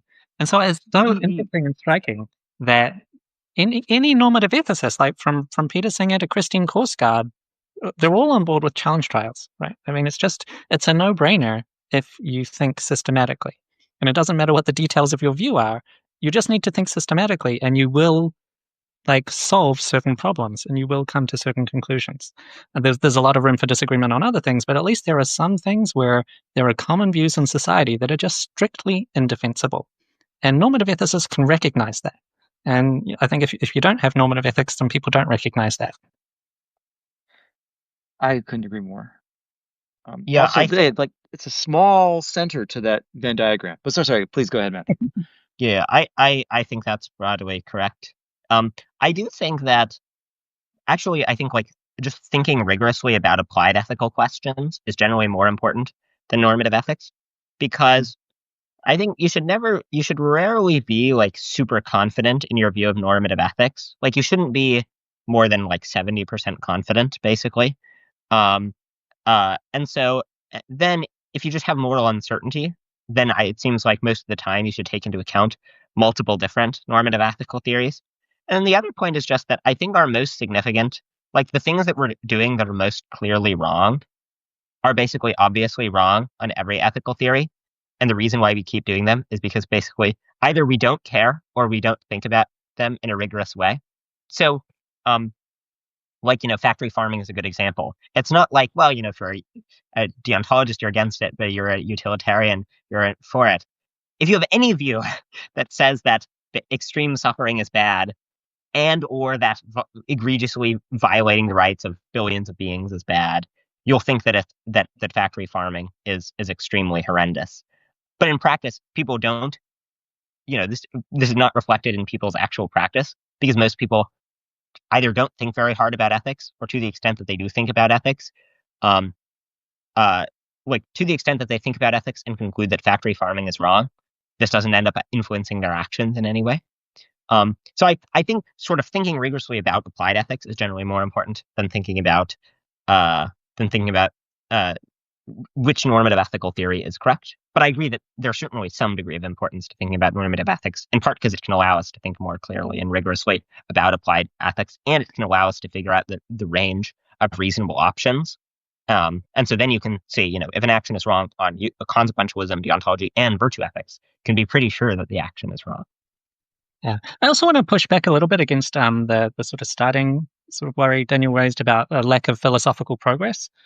So I think it's true that you don't get people like changing camps. Like they're not you're not going to convert someone from a consequentialist to a deontologist or vice versa very often, if at all. So people are going to have their sort of broad traditions or ways of thinking that they're working within. But nonetheless, within that, I think we can make quite a lot of philosophical progress. And I sometimes wonder, like, to what extent this isn't fully appreciated just because like maybe people aren't reading enough of the really good work. But I mean, just for an example of this, I feel like Daniel's paper on 3 paradoxes of supererogation just like solves the problem that he's addressing. Like, it just seems like this is like the solution that everyone should agree to. And so I just feel like, if anyone's still worried about it, they just need to read his paper and like understand the truth. That paper owes a debt to your. I think on some level, I unconsciously drew on your willpower satisficing. Oh, okay.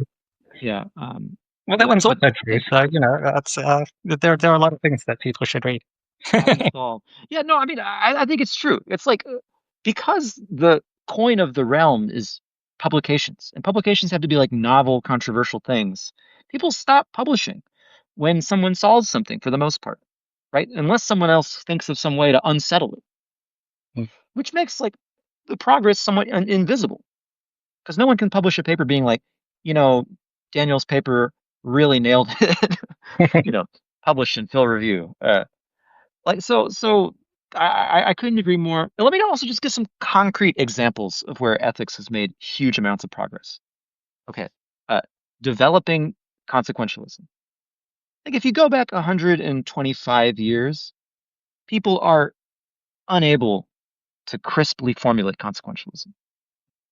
If you go to like the SEP article, Stanford Encyclopedia of Philosophy article on consequentialism now, there's like 18 orthogonal distinctions within consequentialism that I think most normative ethicists would basically agree that those are all correct ways to think about the issue. And it's like that's an astonishing amount of like clarity that we've gotten.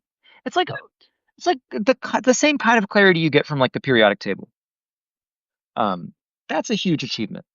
Risk. Okay, like if you go back 120 years, there's just no remotely theoretic, systematic discussion of how ethicists should deal with risk. There's maybe a few hunches that are slung to and fro. That's about it. And now there's an astonishing amount of like highly mathematically sophisticated stuff on risk, and also like really subtle stuff about how we should think about uh, you know um, different types of risk. Like, for example, if I think that this might trigger a war, versus I think that this bottle of water might be mine, but I can't remember. Both these are different, both in scale, but also in like the type of risk. Like, there's a risk that I don't actually have this right, versus a risk that this might cause something bad. Uh, we feel very differently about these sorts of risks. If I guess right and I drink from what it turns out to be my water bottle, there's like a no harm, no foul. Whereas, if I guess wrong, I get all the blame.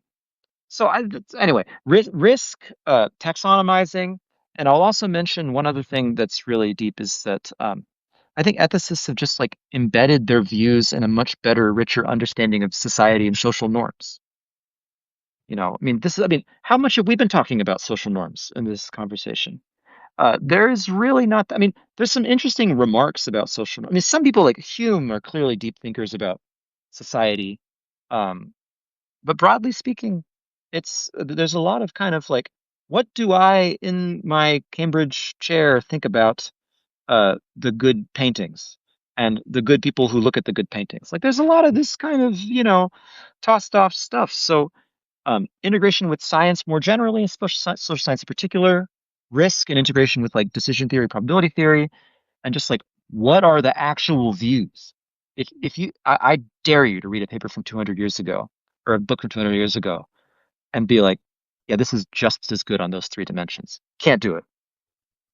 Yeah, I was at one point trying to find if there was anything historically that had been written about anthropic reasoning, where like I was trying to find, had anyone prior to like 1990 articulated anything like the intuition that if there are more people that exist, then the probability of your existence is higher.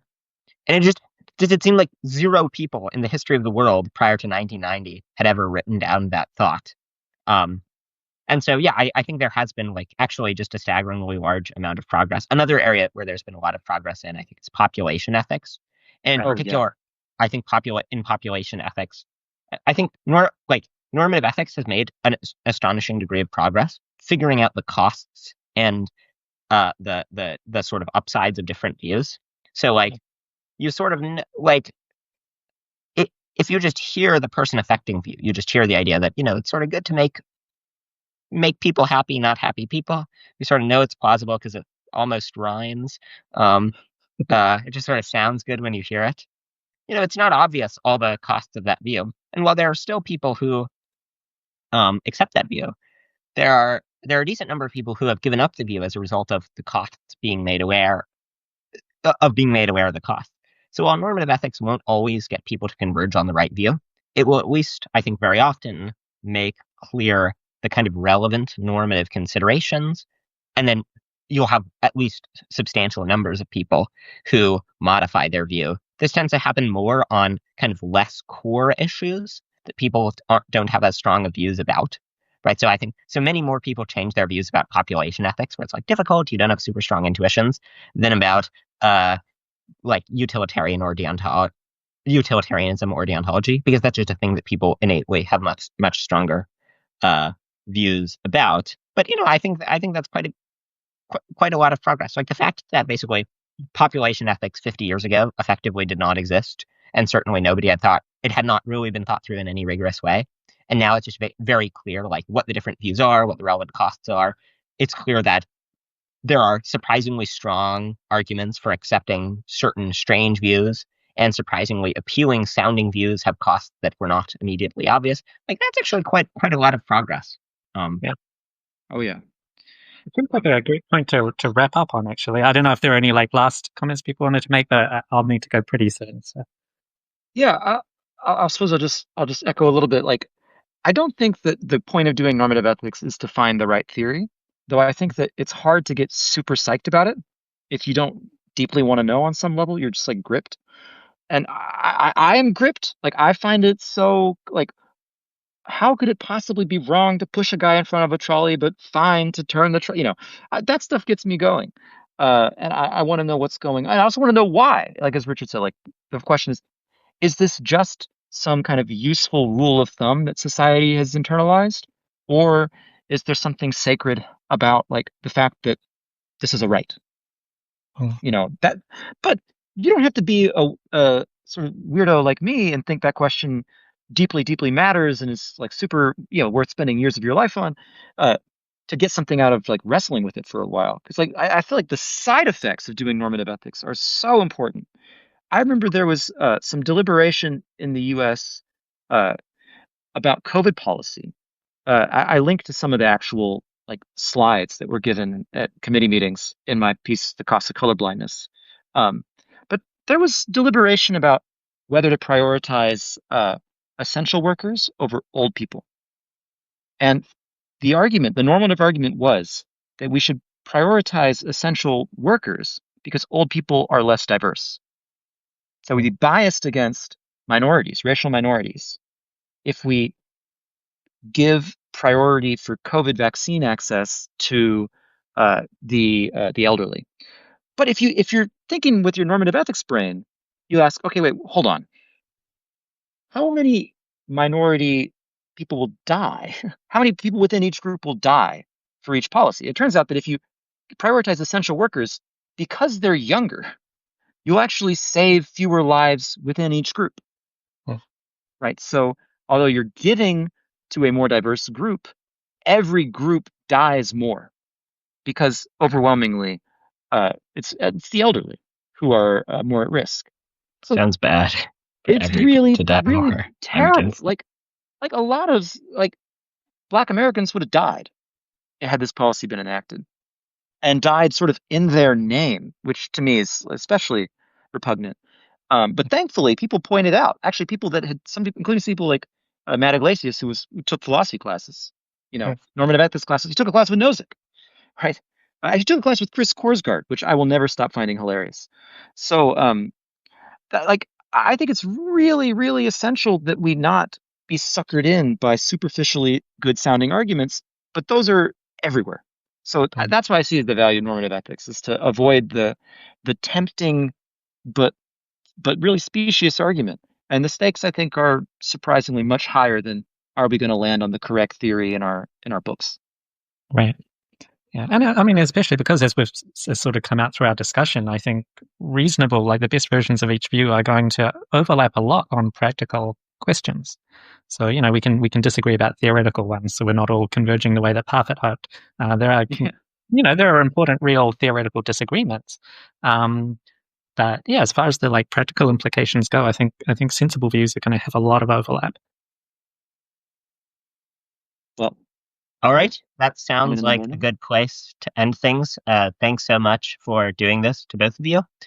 Thanks so much for watching, everyone. I think has been made clear, you're both, quite interesting. So I'd encourage people to check out the Substacks of both Richard and Daniel. Yeah, thanks so much. I guess I'll end things there. Yeah. If anyone has any follow-up questions, I don't want to get Richard a bunch of inbox deluges, but feel free to send me an email or message. So yeah, either of us, I'm sure we'd both be happy to talk. Absolutely. Yeah. Thanks for the conversation. Thank you, Matthew. Thanks.